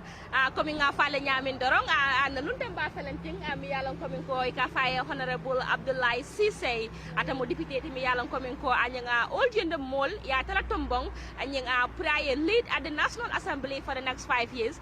Honorable Abdoulaye Cissé, you are welcome to this noble platform Sahel Network TV.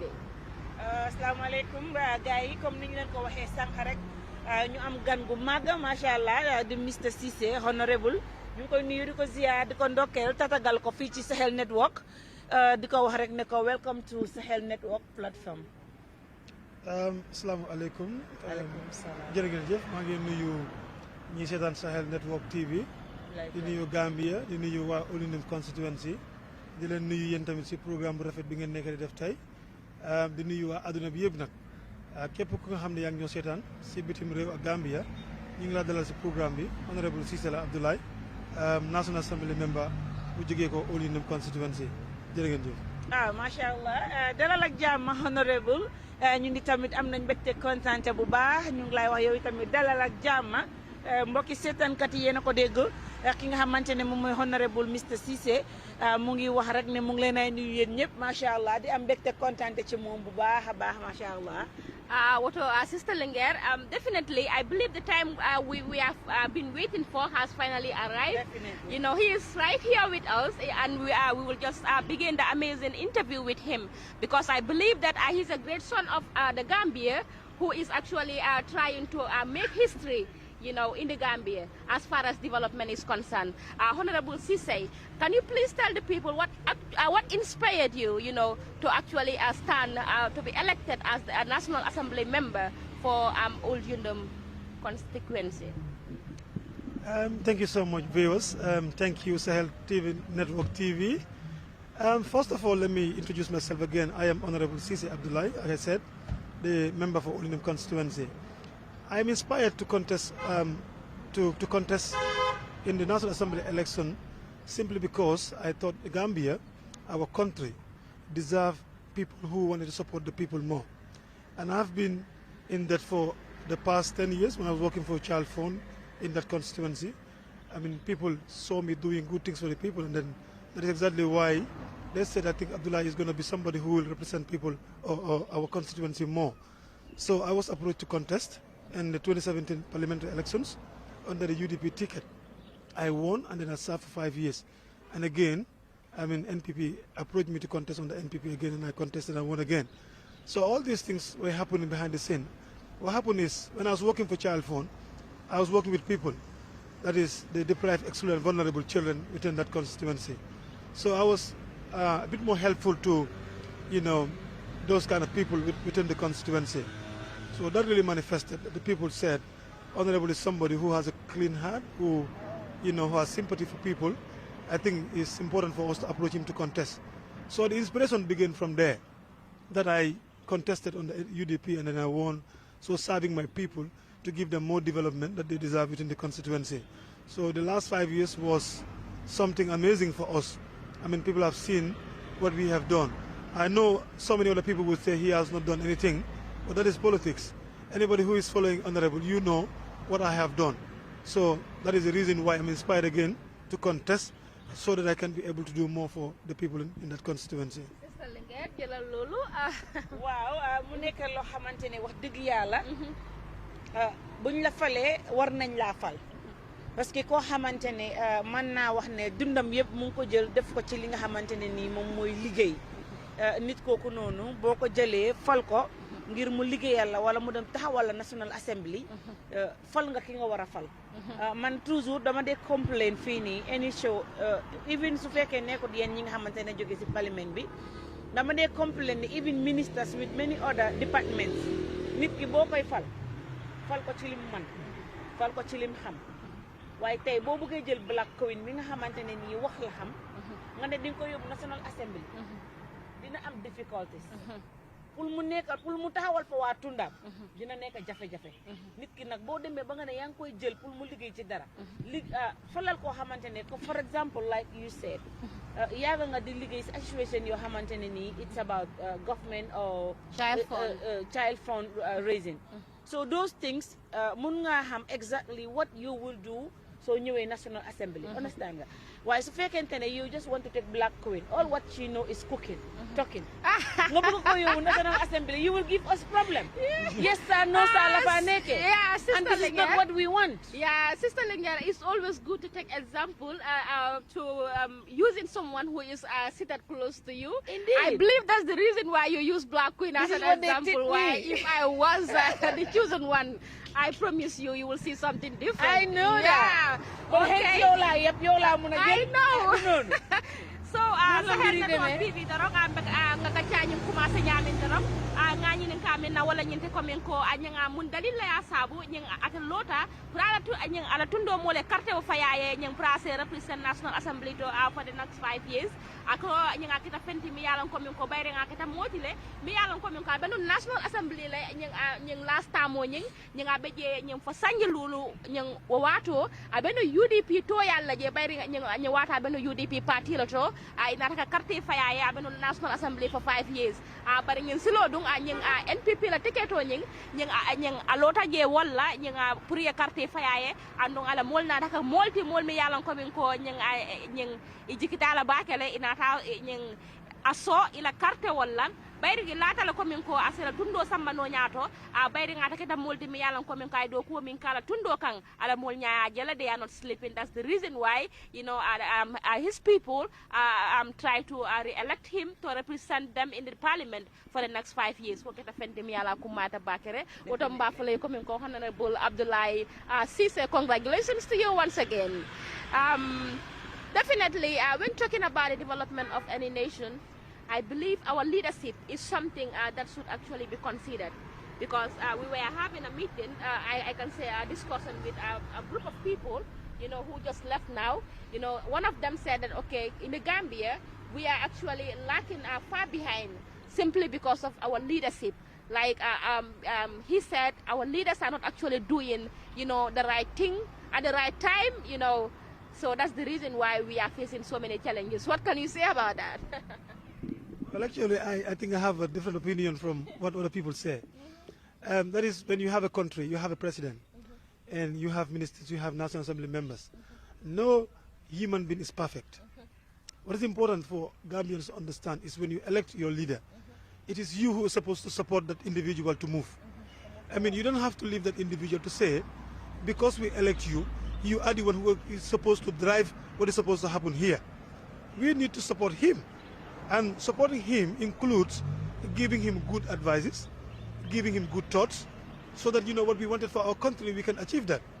But Gambia is a country when you elect somebody, once you elect the individual, because the person is earning from the government, they are paying him, you don't concentrate more on what he does.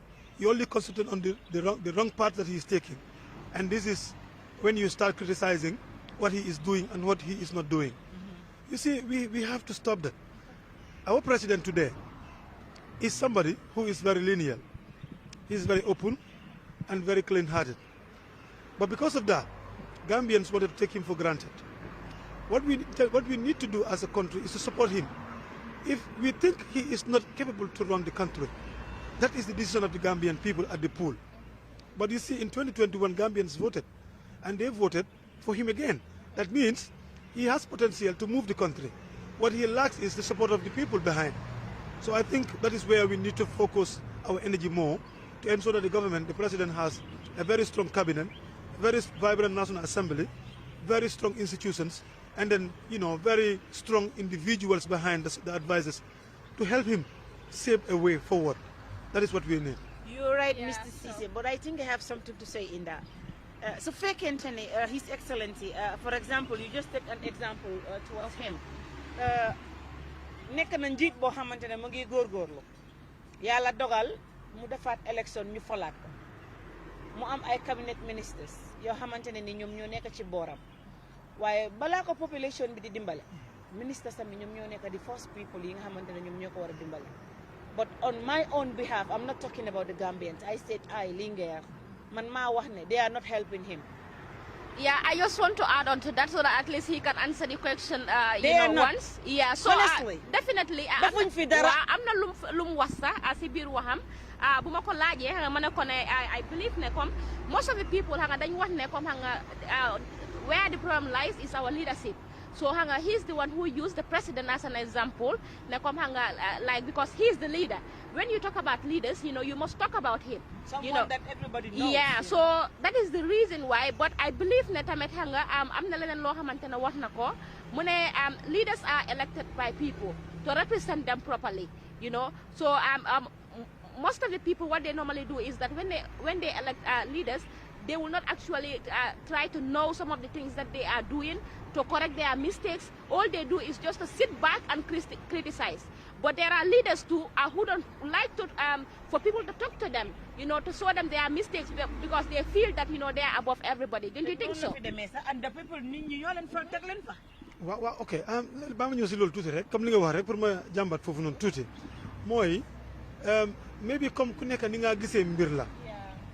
tey boo falee président par exemple let's jël président as an example comme man dañ ma fal waaye président la ñoo jël rek waxuñ dara lu ñaaw dañoo jël pour nit ñëpp ñu understand level bi tey ministres yi président moo leen taana mu teg leen kenn ku ci nekk dafa am noo koo gisee man soo ma laajtee ministres yi 23 ministres for example kenn ku ci nekk am na mandate bi moo defal nguur gi te kenn koo ci laaj am na lu mu nekk di def am na permanent secretary am na deputy permanent secretary am na ay liggéeykat yu nekk si institution boobu ñoo nga xam ne ñoom ñooy civil servants yi ministre bi politically dañ ko appoint politically understand nga so liggéey bi nekkut in the hands of the ministers alone mu ngi si loxo ñi nga xam ne ñu ngi liggéey si département boobu noonu moo tax may laa wane ma ne Gambien bi si boppam man problème bi du ma ko dee teg individual dama ko dee teg pour Gambien ñu understand ne ñun ñoo war a understand ñoo war a doxal suñu réew boo amee place nga nekk ministre nga nekk permanent secretary nga nekk deputy permanent secretary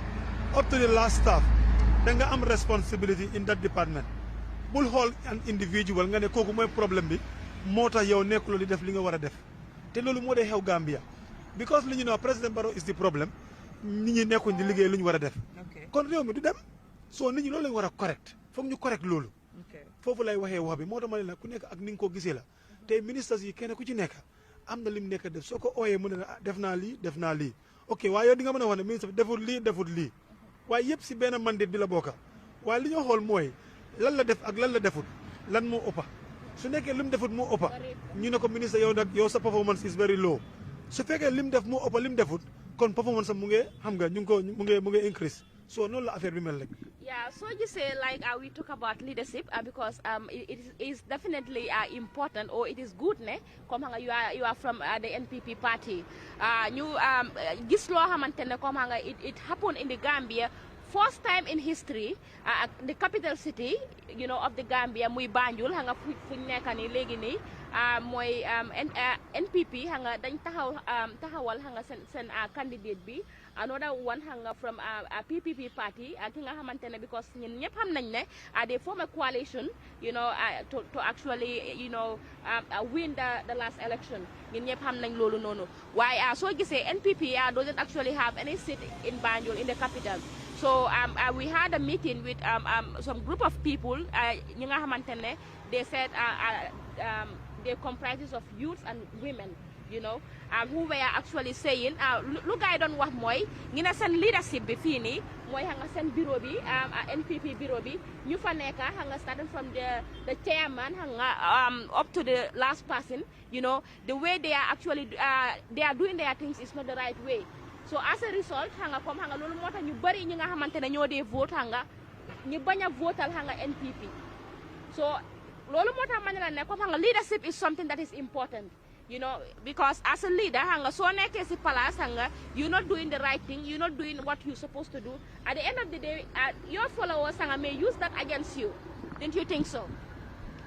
Exactly loolu la sax li ma war mooy comme boog fii nii foog naa suñu leaders yi comme let's talk about the politics now dañ saagaan bi mooy leaders yi ñoom after 2021 elections bi buñ gisee ndam boobu président Barrow am ko dañ foog ne Gambia moom jeex na moo tax ñu toog defuñu woon dara li tax NPP mun a xam nga continue si performance bu ñu doon def si 2021 bi loolu moo ñu sonal soo ko jëlee West Coast am nañ fa the same problem problème bi mooy because président Barrow dafa win in most of the constituencies amatuñ interest pour gis ne ñu war a def reach out pour dem si nit ñi def ni ñu war a campagner loolu moo waral lu bëri ñu ñàkk ko waxuma la loolu moo tax ñu ñàkk a toog yi parce que fal bi moom président yàlla moo ko amee waaye nit ñi pour nga engage leen nga xam loo leen loolu liggéeyu politiciens yi lañ pour nit ñi nga xam ne ñoo nekk si parti bi ñu continuer di follow political party bi mooy engagement yi continuer soo ñëwee KMC the same thing saagaan lañ def defuñ li ñu war a def in terms of engagement soo ñëwee Banjul tamit dafa des lii moom problème la foog naa ne démba defoon naa benn interview ma ne li ñoo def mooy dañoo dem back to the drawing board ñu seet ñu seega ñu xam ñan la ñoo xam ne ñoom ñoo bëgg a NPP te seen xol ak seen xel mu ngi fa ak ñoo xam ne ñu ngi NPP seen xel lekk si nekk waaye seen xol nekkut si xam nga loolu foog nga distinguish ko su ko defee nga xam politiciens si nga xam ñi nga xam ne ñoom ñoo pare pour support parti bi because parti NPP bi dafa war a move warta ñëw ba 2021 presidential election président Barrow win ñu dem balaa 2020 ñu ne parti bi dee na loolu gàcce la foog ñu demati back to the drawing board ñu assess ñu xam lan mooy reality bi and then ñu move on leadership problème moom mu ngi ci loolu kenn du ko ci génnee lii suñ ko doon wax bi ëllëg sax leadership am nañ ci problème in terms of suñ management at party level xam nga suñ mobilisation bi yëpp dafa am issues waaye yaakaar naa ne def nañ effort ñi nga xam ne ñoo si nekkoon seen effort recognize nañ ko waaye dañu war a di dabul ñu xam ne am na si luñ taxaw su ne mënuñ ko nañ déclare su ko defee ñu am ñeneen ñu ci def incha allahu rabi yaakaar naa NPP dina dem congrès very soon dinañ saafara yoonu yëpp ca kanam tuuti. waaw mu nekk ay kàddu yoo xamante ne kàddu yu mucc ayib la xam nga dafa am benn baat bu ñu leen di dëkkal ñoom politicians they can talk suñu waxee rek doo am leneen loo xamante ne nii da nga ko teg ci seen kàddu yi waaye wax na lu very important definitely this is what I always say problème am na fan la problème bi nekk ci lii de si ñoom ñoo war a jubal xam nga corruption su amee doo wax ne ñi ci suuf ñoom ñoo corruption dafa commencé si kaw ñi ci suuf di am access bam law bam ëppa loxo waaw donc ñoom ñi nga xamante ne nag ñoom ñooy kilifa yi ñoom ñoo nekk ci yenn palaas yi ñoom ñoo war a dimbale Gambians yi they call themselves Gambians they should help us nan la ñuy dimbalee ñu jël lu nekk ñu teg ko ci yoon duñ def loo xamante ne nii daf ñu indil jafe-jafe daf ñu indil fitna ëllëg ak sibir parce que tamit ñun wax dëgg yàlla ñun mënuñu ooyee suñu boppa Gambien ñu jëndee benn poti diwlin $25 nañ leen waxante dëgg sister Linguère man bëgg naa bu ngeen toogee bu ngeen demee ba ngeen setul fi mu nekk yéen a ngi si celebration yéen a ngi si ñu ngi leen a oo si plateforme si and stuff amagu leen time waaye soo leen demee ba ngeen toog parlement ba yéen ñëpp ngeen toog ngeen waxtaan ngeen war a wax liy jëmale réew mi ci kanam wax dëgg yàlla xool leen fi nga xamante ne nii mooy the most important thing li nit ñi di lekka luwaas yi it is just expensive it is just too much baadoola yi du ñëpp la seen loxo yi jot ci seen ginnaaw te yéen tamit yéen lañ fa teg su ngeen gisee ñu teg leen fa wax dëgg yàlla pour ngeen yóbbu suñ kàddu la so I think you people have to help us on that. You don't even think, you are sure they have to do it. Definitely, Sister Linguère, li nga wax nga mu nekk loo xamante dafa am solo torop. Woto mbadingol anyinga ka fale ko min ko dorong anyinga mbeka chakuma ba min ke kan anyinga honorable Abdoulaye Cissé anyinga old yundum anyinga le député la mati. Bi nga nyinen ka ko sono nga nyinen ka min na nyinga kotenke nyinga be dendi nga nyaton ka yalla because nkai na ko nyaton ka yamu fennete mi yalla ko min ka kumaya ta ne mol jikitela ñing ye tombong ye ka ñaton koti ingenta pour ka kata ko dango be kala ñing ka jube ko men koy be mo represent no la properly ñamen bayring ni history jube ñing Gambia banko kan kabring ñing sa dawda kayra ba jawral time yena ñing the former president ya jamala time yena ñing our president amin kata ñing president ñing Adama Baroti history la kata ñing Gambia banko kan sako ñin dulami yalan ko min kon sa fay ko min ko de capital city capital o mi yalan ko min ko the leading political party party mi yalan ko min ko is the incumbent they don't have any seat in the capital mi yalon ko min ko ñing Banjul dingole carte o fayele pour être national assembly to ñi mo fenati mi yalon ko min ko jaahalo warta bakela ni ku ya warta bakela andong ñing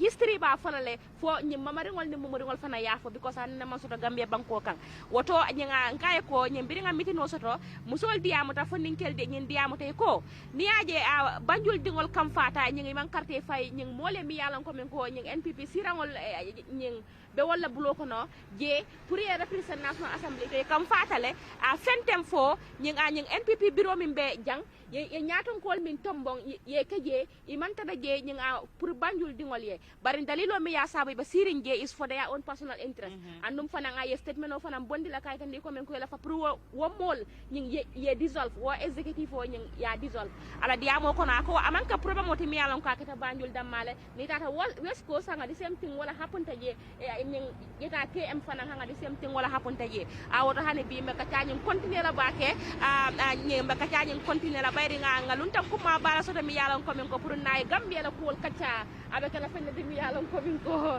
abe important na bake le woto honorable Abdoulaye Cissé mbafale ko tan ko min ko nge jiya Sahel Network TV dorong nga kacca continuer woto birite ite be diamu lela molye pour ya carte o faye kuma kan on lebe je wala promission lebe je mi yalon ko min ko yaadi la kay tan di la ko min ko na le carte wol fay ngembe ni nakelale because ni tata tundu wo tundu to ñem problème wol lebe bulo ko na mi yalon ko min ko aye jahal bakela woto ñing itala tundu mol muna muy la problème woti musol la karola fondinkel la karola jato kende ala karola mi yalon ko min ko ite yaaje la ko min ko aye batandi bakela ya ko ina baraka bake ngamur nan ko rek diamo nyin kono bawo constituency problem en sain kabrin tumo men be campagne la nimme honorable long ante baka fu moy ko be nyin kele en quand même fo mo le wala di ko ntol be man sakunda kono le o mu fanna clinité man sakunda la responsibility mba mexo la ngalo wala pour na mol la nyanto menti yo soto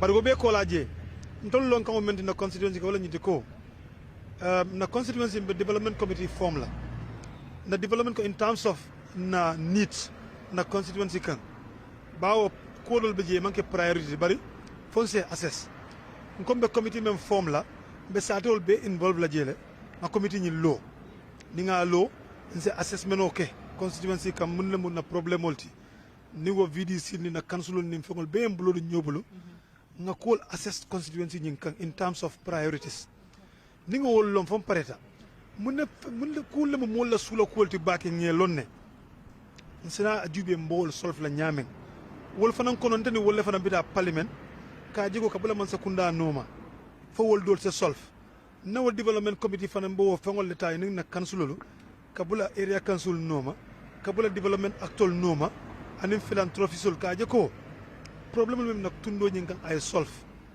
ndanga believe le ko ni ikata dibitote kana parliament omu fanna clinate bawo representation function nyimbe jele between ite ni la constituent ning ayatale ko yiko consultation soto bake ibe la sula ko lon la anu ni sula ko lon ikata fo damen do house to a beta solve no la je to man do jeda 5 years ka men fo afenta solve la bare ni ferol landi tunno nyin kanje to ma do bato ni moliye bulo lu nyobul ko do se solve no la ñin le mun to la taram bulo na campagne ñi ngol nga fa moliye ko man na pour kana bu njongolo moye man na fanam pour ka mota keke millionnaire bari natale pour nim mole do ko même mo la sula ko nga lo wala ni nga fa man say menno yake ni ma menno ngam bulo fay banta nga ñinindiro ke nga samanan tundo ñin kan wala yati na 5 years o ñin kon no last 5 years na mol ko jiko ko leeta han ka bi jiko ko leeba jele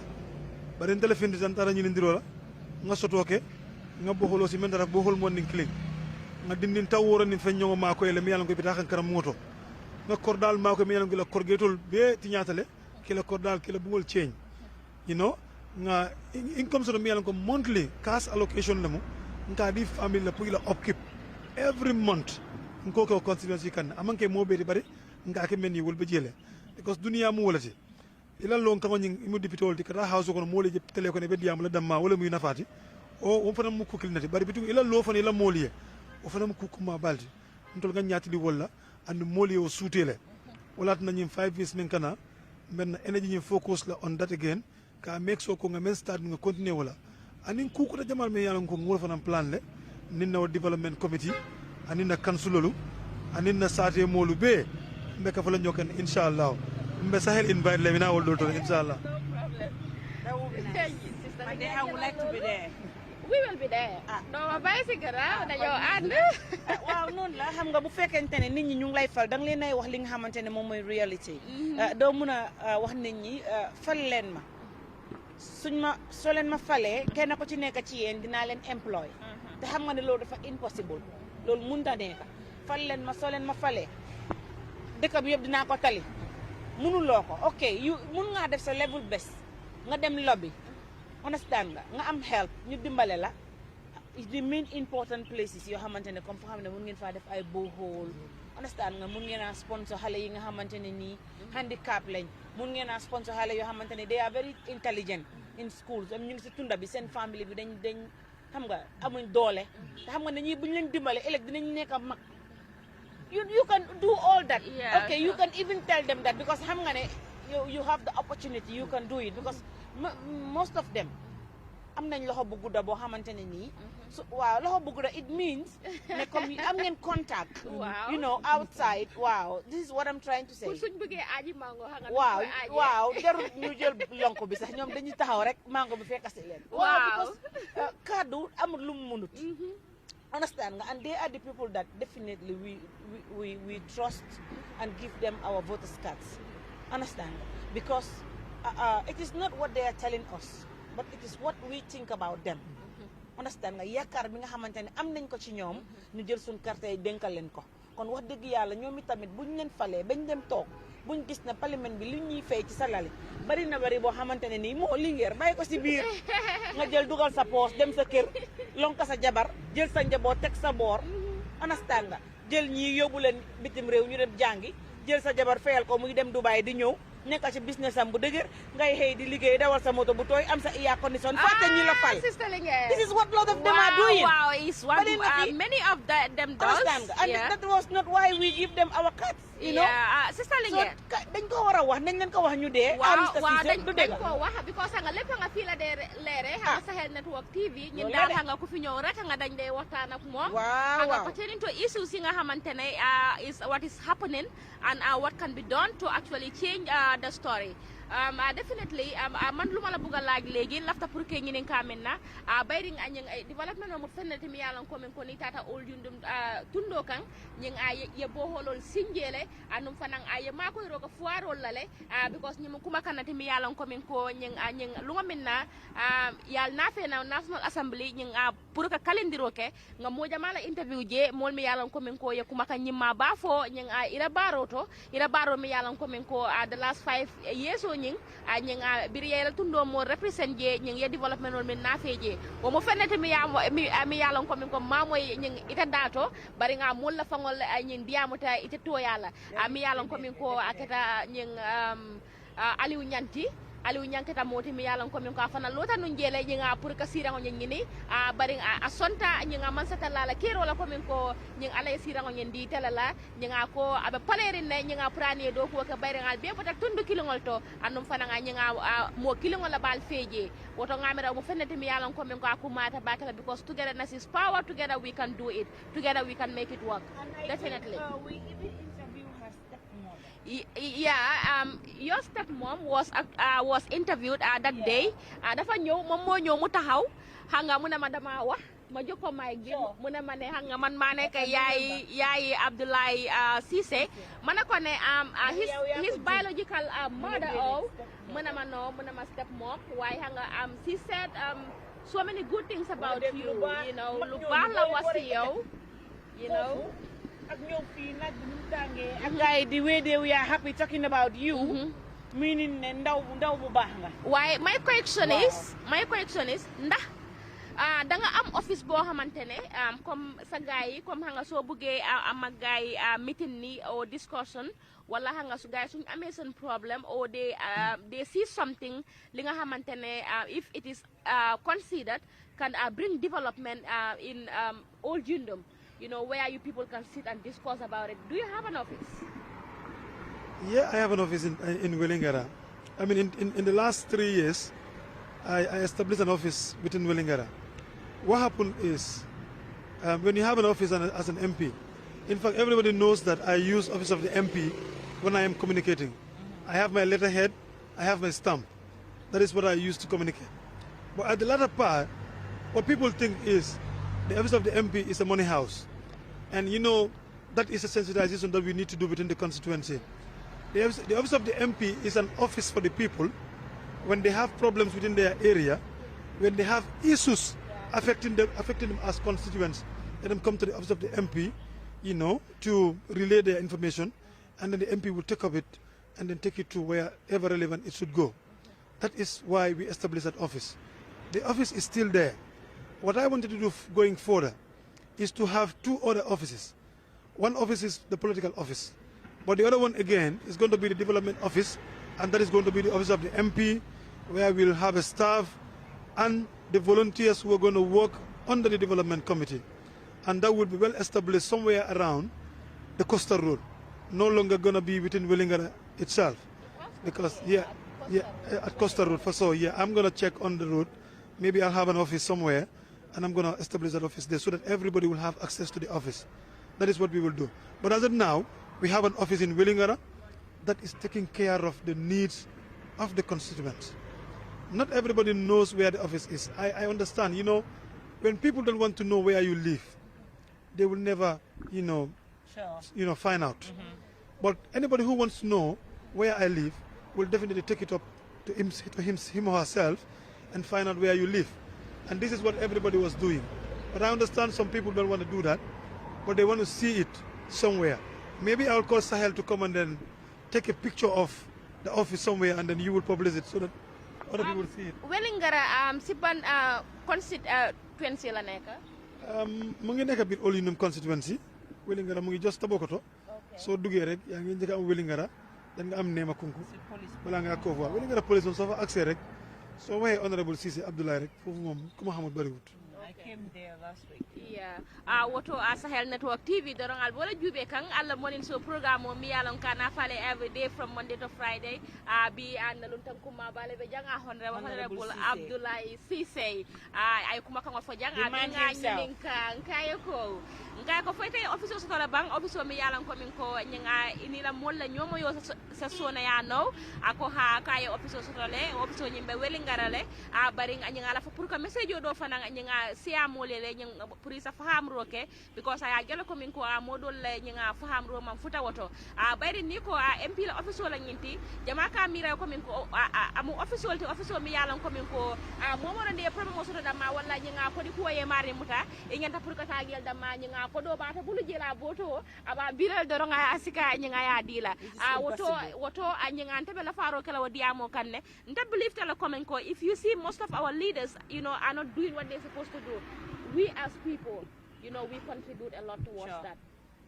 Because hanga ñu bari hanga luñ dé wax moy comme hanga ki hanga suma relative la dama bokk ak mom hanga daf ma wara defaral li most of the people ñi nga xamantene comme hanga when they had that you are elected dañ tok hanga ñu ne hé légui mom hanga suma problems here are over because what they think is this ne comme yo dang fa nek ga suñ amé sen problème bi ñi ñëw ci yo ñu la ne comme hanga this my problem hanga do it for me.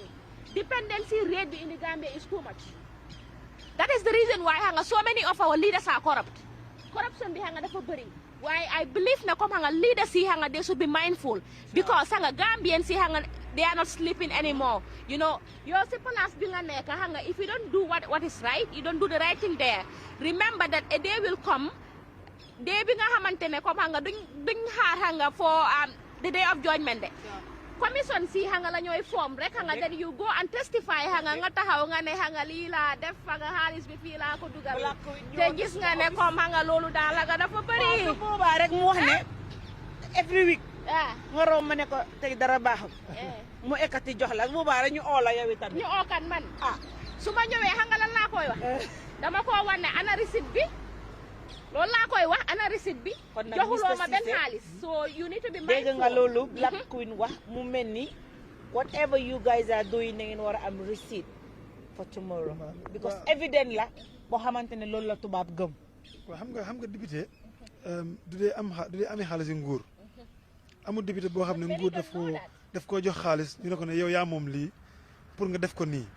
ok li ñoo def rek mooy ñun yëpp kenn ku ci nekk da ngaa uti nit ñi nag emuñ bokkuñ ok ku mel ni man suma liggéey mooy man dama am naa contacts suma contacts yi mooy ay tubaab lañ ak ay arab li may dee def mooy mun naa di am si ñooñu lu bëri du ma dee jël xaalis fi ñoom dama leen naa wax ne lii laa soxla suma gox suma nit ñi lii lañ soxla ñëw la ngeen seet ngeen defal ñu ko te bañ naa ko ba man du may laal xaalis lépp lu ñoo def dañoo dem fu ñu koo jëndee ñoom ñoo koo fay def yëpp man bagage bi laa soxla pour nit ñi man loolu laa di def te yaakaar naa li ma advice mooy suma moromi député anybody koo xam ne am nga projet pour sa nit ñi bul nangoo téye xaalis bu ko laal bu dee nit ñi nga ko éene jox leen ko nu mu ñëwee rek jox leen ko noonu ñu continuer nga dem ak ñoom advice boobu lay joxe waaye yaakaar naa ne nit ñi dañu war a understand tamit ne député yi seen salaire rek lañ am dëgg la kenn ku ci nekk ne am nga xol am nga xel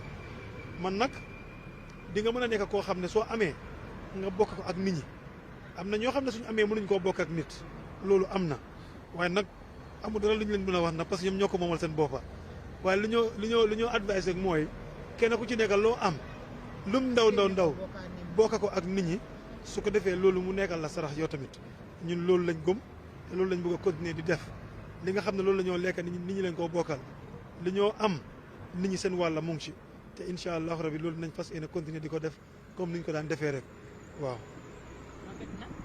dëgg yàlla advice la boo xamante ne de yaakaar naa bu ko sa morom yi ñu jëlee duñ ko réccu parce que tamit xel duy mat nit mënuloo xam ba nga xam lépp mënuloo man ba nga man lépp waaye bu fekkente ne nangu ngeen ne yéen Gambien ngeen parlement bi da ngeen fa toog pour Gambien toog kenn toogu fa pour boppam ngeen nangu bu kii waxee ne ñu def lii kii ne déedéet foogloo ñu def nii kii ne wala ñu yokk si lii kii ne wala ñu wàññi si lii ngeen join all those ideas ngeen def ko mu nekk benn mu nekk banxaas wallaay bu yàggee ruf bi dina fu nekk la moo tasaaroo because li muy njëriñ la booy moo nekk boo xamante ne nii kenn ku ci nekk dina ci gis boppam waaye su kii waxee ne man am naa contact si naar yi am naa contact si tubaab bi damaa koñe black coin su ko defee moom tundam du dem ñu ne man maa liggéey you're not doing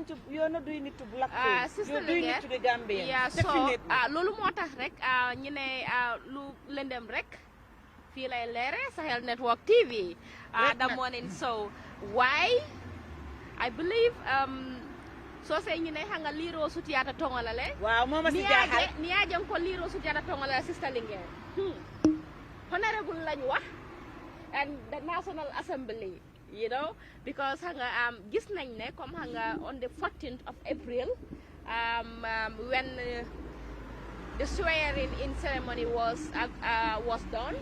You know, so many rumors, going around, because of the decision that was taken by the president, to nominate the 5 people. I believe that was not something that he just did just like that, but there was something that gave him, that power, for him to nominate those 5 people. Because Gambia is a republic and we are guided by the constitution. So that was his constitutional right for him to do something like that. But I believe in the constitution too. Through what I read, there is something that need to be considered. Like those that nomination, there are people who should be included, like the differently able people, and women, youth, and the Christian leaders. This is something that so many people don't understand. So I believe you as an MP, you can say something about that. And again, I have another question, so that at least when you are talking about that, you can answer that one too. You were from UDP, you cross carpet. How will I say it? Didn't you cross carpet? You were sacked. I was expelled from the party. Okay, you were okay. Really? You see, Abdullahi Sise, I was from the United Democratic Party, the biggest opposition party in the country. You know, he said he was with the UDP, but they expelled him, you know, from the party.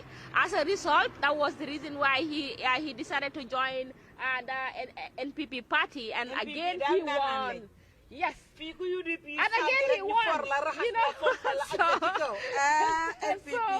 So in that parliament, we have different members there from different political parties. But one thing that I believe in is that, okay, they are all Gambians.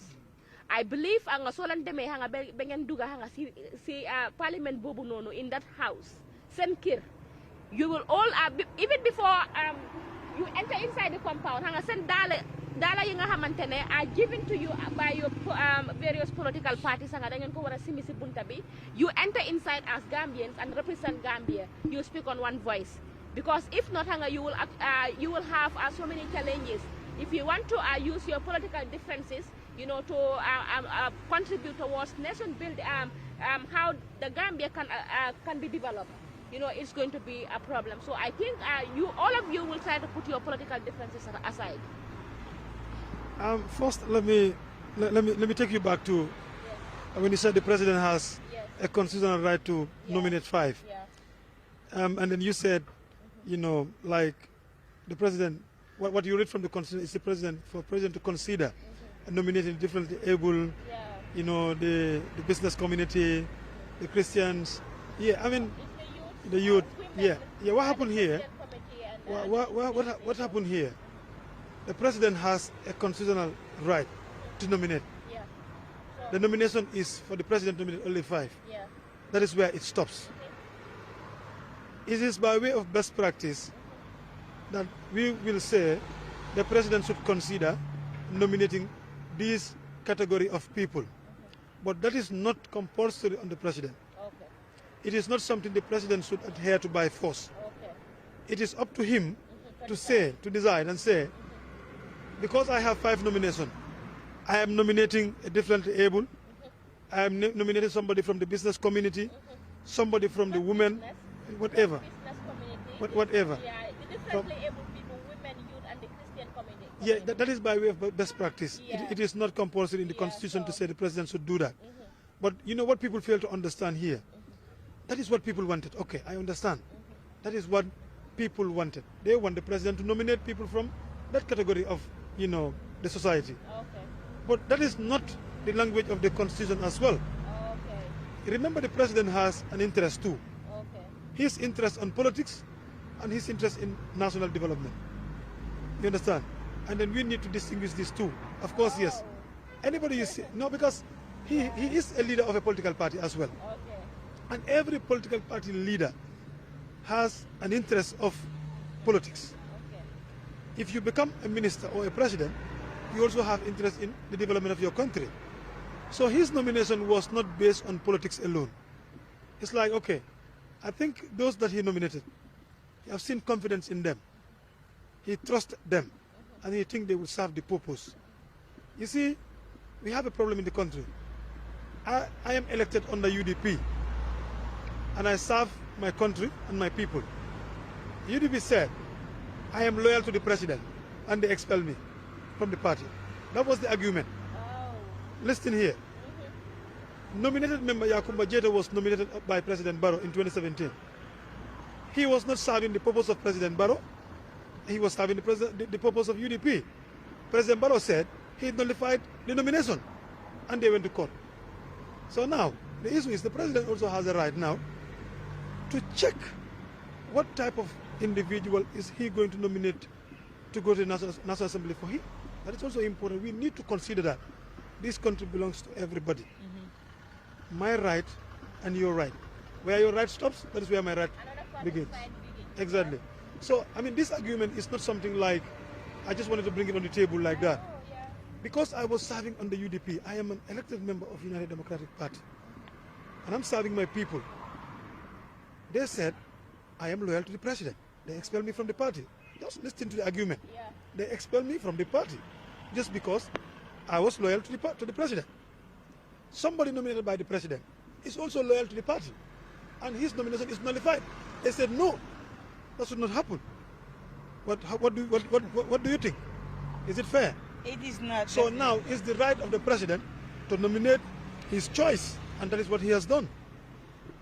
Definitely leer na de waaw mu wax fi loo xam waaw leer na nañ yaa dafa leer dafa am solo torop because you were with the UDP. I believe so many people will say that okay hanga kii UDP la nekkoon waaye hanga léegi nekkatul fa waaye the funniest part of the story is that hanga man I have not been hearing about his issue, his own problem, just like the way hanga other people hanga seen problem yi hanga nuñ ko dee déggee ne comme hanga you know that okay am na dafa am yoo xamante ne ci suuf lañ koy def waaw am na article bu ma readoon duñ nangu mu siiw ñu ne the 8 people from the United Democratic Party who they left the UDP to join NPP. I think it was 5 of them, you know, who failed. waaye duñ la dee wax I'm on the 3. Yeah, so waaye duñ la dee wax deeply exactly what happened. xam nga ñoom waxuñ ne dañ ko daaxa waxuñ ne dafa loyal ci président bi loolu moo tax. waaw loolu lañu wax. ñoom ñu ne ñoom liñ bind si lettre biñ ma yónnee man ñu ne da nga loyal dañ gis ne yow da nga loyal si président Barrow you are not serving the purpose of the party. I am okay léegi accusation bi pour ñu leeral ko. léegi ñoom luñ man dama dee wax all the time mooy dama nit tegal évidence si table ne Ablaye yow yaa doon def lii xam nga man bëgg naa loolu.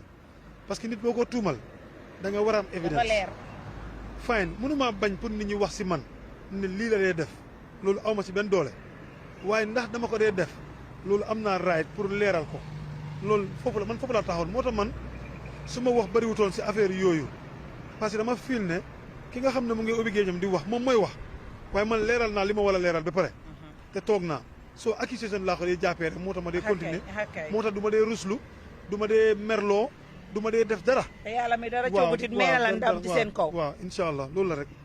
Definitely when you look at everything in another way around Gambian politics is something else.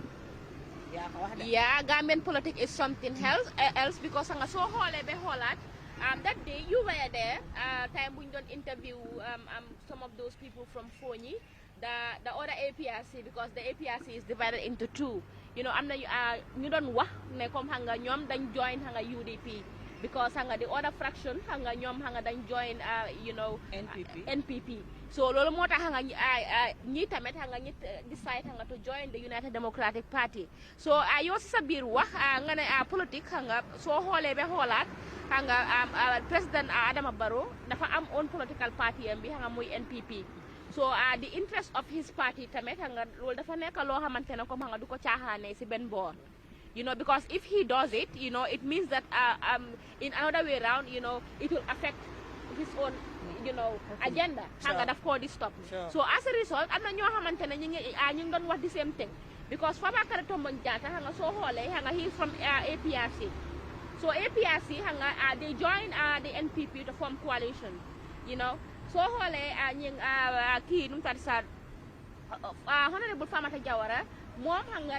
UDP la nekkoon xam nga moom tamit xam nga the same thing like it's a similar issue you know xam nga moom tamit xam nga mu jógee UDP xam nga mu ñëw NPP so bu mu taxawee xam nga for Talending Kunjang constituency gars yi reject ko then xam nga président Adama Barrow mu try mu nominate ko xam nga si still on NPP nga ñëw si Kebalam Fofana moom xam nga si ban parti la nekkoon NPP la nekkoon xam nga so Kebalam Fofana too is among the people bi nga xamante ne comme xam nga kii daf ko nominate si honorable Sidi Ndiaye xam nga ki nga xamante ne daf ko nominate as the deputy speaker moom tamit NPP la nekk so loolu moo tax xam nga there are so many rumors xam nga going round xam nga saying that the president does this for a reason to support his political agenda léegi su ko deful loolu laa nekk di wax lu mu war a def loolu laa nekk di explainer so loolu no what reason loolu laa nekk di explainer that's the reason why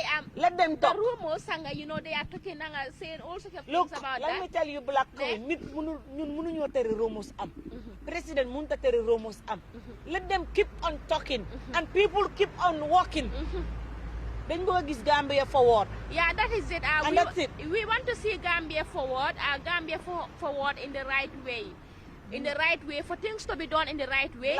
I am not I am not against what is done by the president, in the sense that he did that.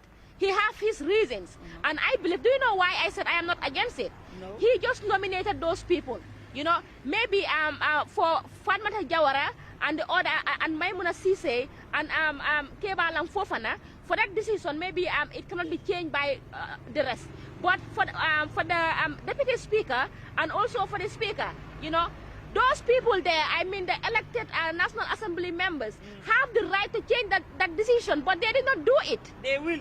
They didn't do it because I believe another person was those even, people are the best for them. Okay, you are smiling. Why are you smiling? Okay, let me speak in Mandinka Wolof. Let me go in English, don't worry. You know what happened with regards to the selection of speaker and deputy speaker?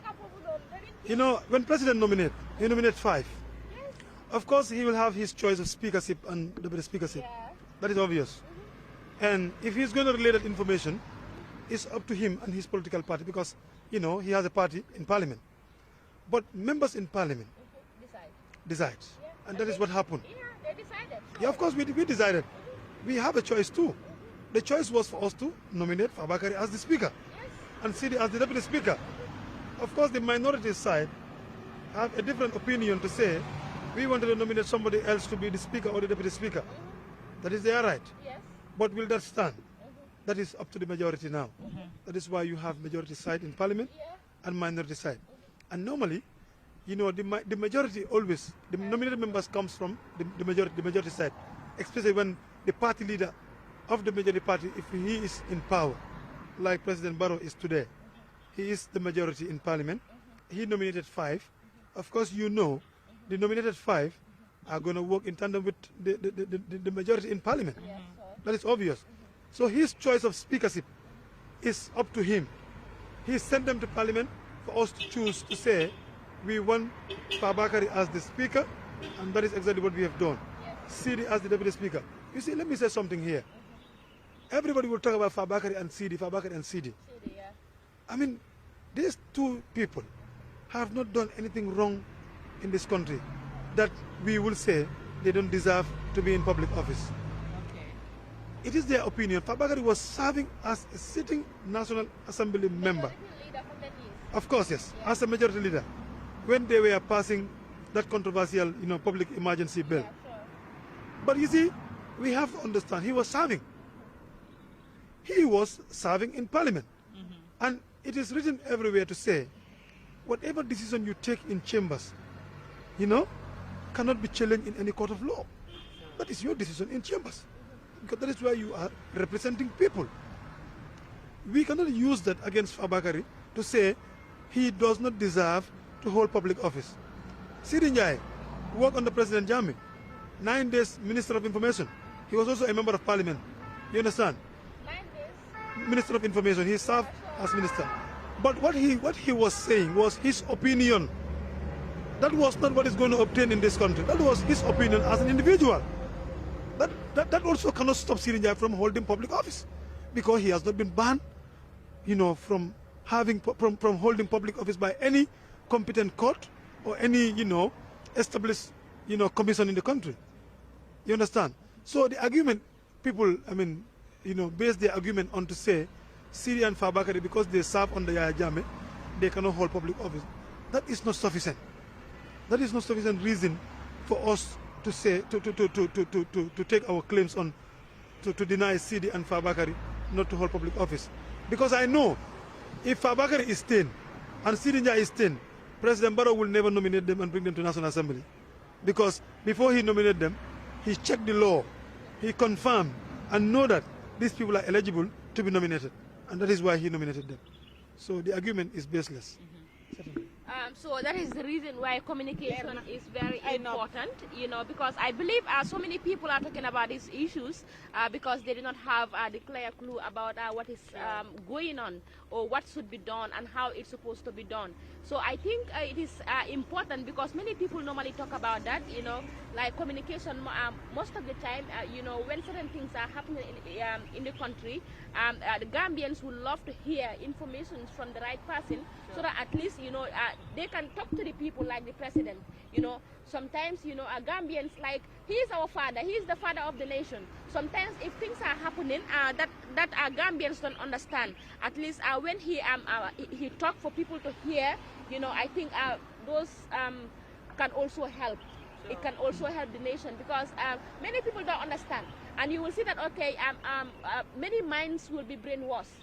They will talk to them, poison their minds, tell them things that are wrong. Then instead of us loving each other as Gambians, hatred is what will, be inside us. We will hate each other for no reason, and it will make the job difficult for you people as parliamentarians. Sure. It will, because you among yourselves, you can be in the parliament, without speaking on one voice. And Gambia is the reason why all of you are there. So if you are not able to do what is best for the country, that one, you've been elected there, you've been the chance to represent your people in another way around, will be meaningless. Definitely. So togetherness is power. I believe you will work together as one people, one nation, and move the Gambia forward. Gambia si kanam. Mr Cissé dafa mel ni waxtu bi daf ñu xoj waaye dañ lay delloowaat kàddu gi rek ñu laaj la your last words yi nga xamante ne nii you would like to say or something that we are expecting from us and we did not ask. Yeah, we talk about xam naa ne bi ngay ñëw moom préparé nga lu bare bari.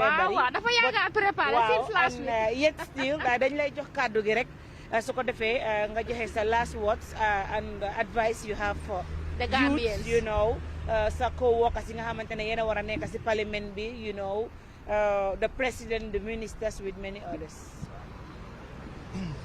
waaw jërëjëf li ma wax rek mooy lu gàtta la force di jaajëfal Sahel TV bu baax a baax si plateforme bi. Thank you.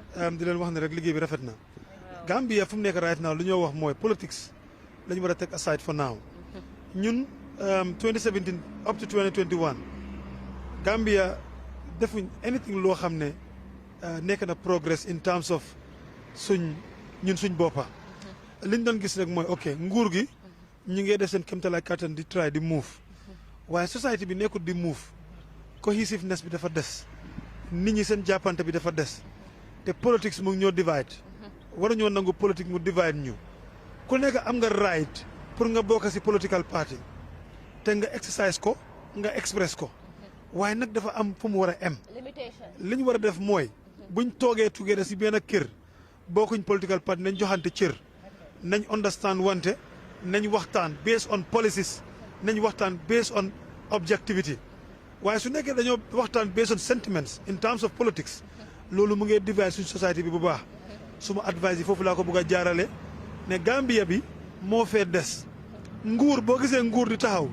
nit ñi ñoo fi nekk moo tax bu fi nit ñi nekkul nguur amut te nit ñaay fal nguur kon nit ñooñu foog ñu nekk benn am nañ suñ interest ku nekk pour fal waaye buñ falee ba jeexal nañ nekk benn ñu jàppalante nguur googu ñu doxal ko suñ gisee ne nekkuñ di saaf suñ interest suñ ko fa génnee keneen su ñëwee ñu jàppale ko dem ñu continuer pour réew mi dem parce que ñun ñu ngi behind ñun ñi nga xam ne dañ dee travel génn a Gambia dem suñ génnee luñ dee gis all the time mooy jëm kanam si yeneen réew yi dëgg la ñoom tamit am nañ political differences waaye dafa am fuñ ko dee amal am na fuñ ko dee amal ñun nag Gambia political difference dafa dem ba si offices yi dem na ba fépp place liggéeykaay yi li ma ñaan Gambia ndaw yi jigéen yi góor yi ak njiit yi nañ seet naka la ñoo distinguisher politics from suñ daily activities ñu génnee ko ñu dimbale wante ñu continuer pour liggéey suñu réew bi nii Gambia rek lañ am Sénégal moo ñu ëppa am nañ politics waaye doo dem benn liggéeykaay Sénégal nga fekk politique boo xam ne même la leer ne kii parti bi la nekk kii parti ba la nekk loolu Gambie nga ko dee gisee kon nag ñu ngi ñaan Gambien si yëpp kenn ku ci nekk nag nañ bàyyi xel si loolu di leen wax tamit ne yaakaar bi ngeen am si National Assembly bi 6 legislature yaakaar naa dinañ ci taxaw te dinañ ko matal. Inshallah.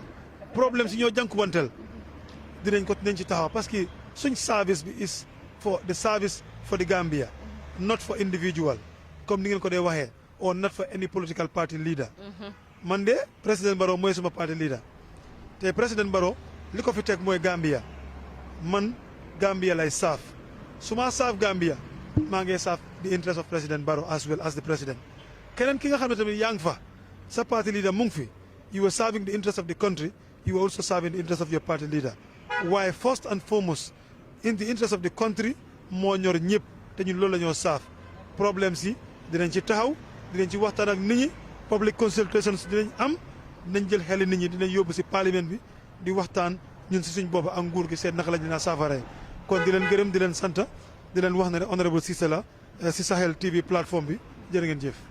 Thank you so much Mr Cissé sant ak ngërëm ñaxal na la kontaan nañ ci kàddu yu rafet yi nga xamante ne nii moom nga jot a wàccee fii wax dëgg yaakaar naa mbokk yi nga xamante ne ñoom ñoo doon déglu jàngee nañ ci lu bëree bëri waaye ñun ni tamit ñi nga xamante ne ñun ñoo la invite on jàngee nañ ci say kàddu lu bëree bëri di la wax rek ne macha allah ñu ngi lay wish all the best li nga xamante ne moom nga mbébét pour liggéeyal ko sa waa tund yal na yàlla dimbale la jàppale la ci juróomi at yi nga xamante ne nii moom nga ko war a def incha allahu rabi nga def ko ci yaram bu sedd ci xol bu sedd waaye tamit ñi nga nekkal li tamit ñëpp ngeen def nga defandoor ko ak ñoom incha allah di wax ne lii la leen Sahel TV amaloon tey jii ci lundi bi mu nekkoon programme boo xamante ne am na solo trop parce que dégg ngeen fii ay kaddu yoo xamante ne nii wax dëgg yàlla xam naa ne lentoon na ci seen bopp nee naa leen lépp lu réerati ci seen xel rek ñëw leen Sahel Network ndaxte dina leer lépp dina leer incha allahu rabbi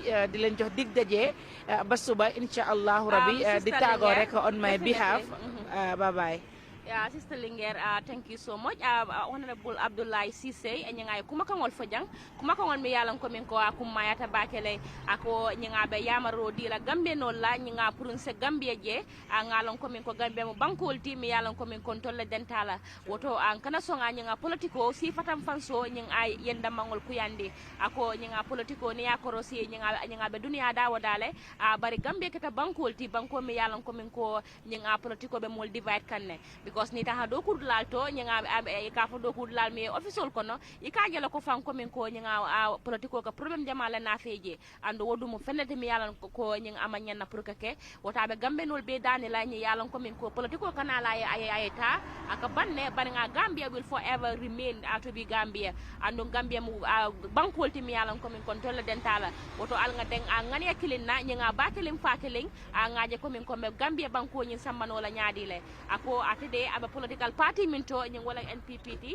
andong nying NPP nying ami mala lidati wala president Adama Barrow ti president Adama Barrow ayala ko min ko Gambia no la mati andong nying Gambia di ya anin Gambia la nyato taw nying wala mati la lod nying lodu lati woto wala ya sabo nying ate ko atebe nying Gambia la nyato ta nying wala mati la lodu lati barim fana nying president Adama Barrow ye fa fa nim fasa bola fasa kan bayri ngani president Adama Barrow ye Gambia la je andong political party dol fana wala nyama woto anyi mo fenati mi yalan ko min ko kibaro nyin abota honorable Abdoulaye Cissé la bulo ko no aluna luntam kumma ba mi yalan ko min ko nay nyin kacha kumma soto woto mbafalay ko min ko on behalf of Sahel Network TV we thank you so much for honoring our invitation baraka bake alama palaso sumiyale I lafta fadang pour que gambe je damin alama masata la yal fasa al ni momorandi yalan ko min ko gambe no le atol la tombong anyin prali nyinga mo represent anyinga parliament toto woto mbafala mesaro di la janne andona amazing viewers wol min fana yalan ko min ko kana programme follow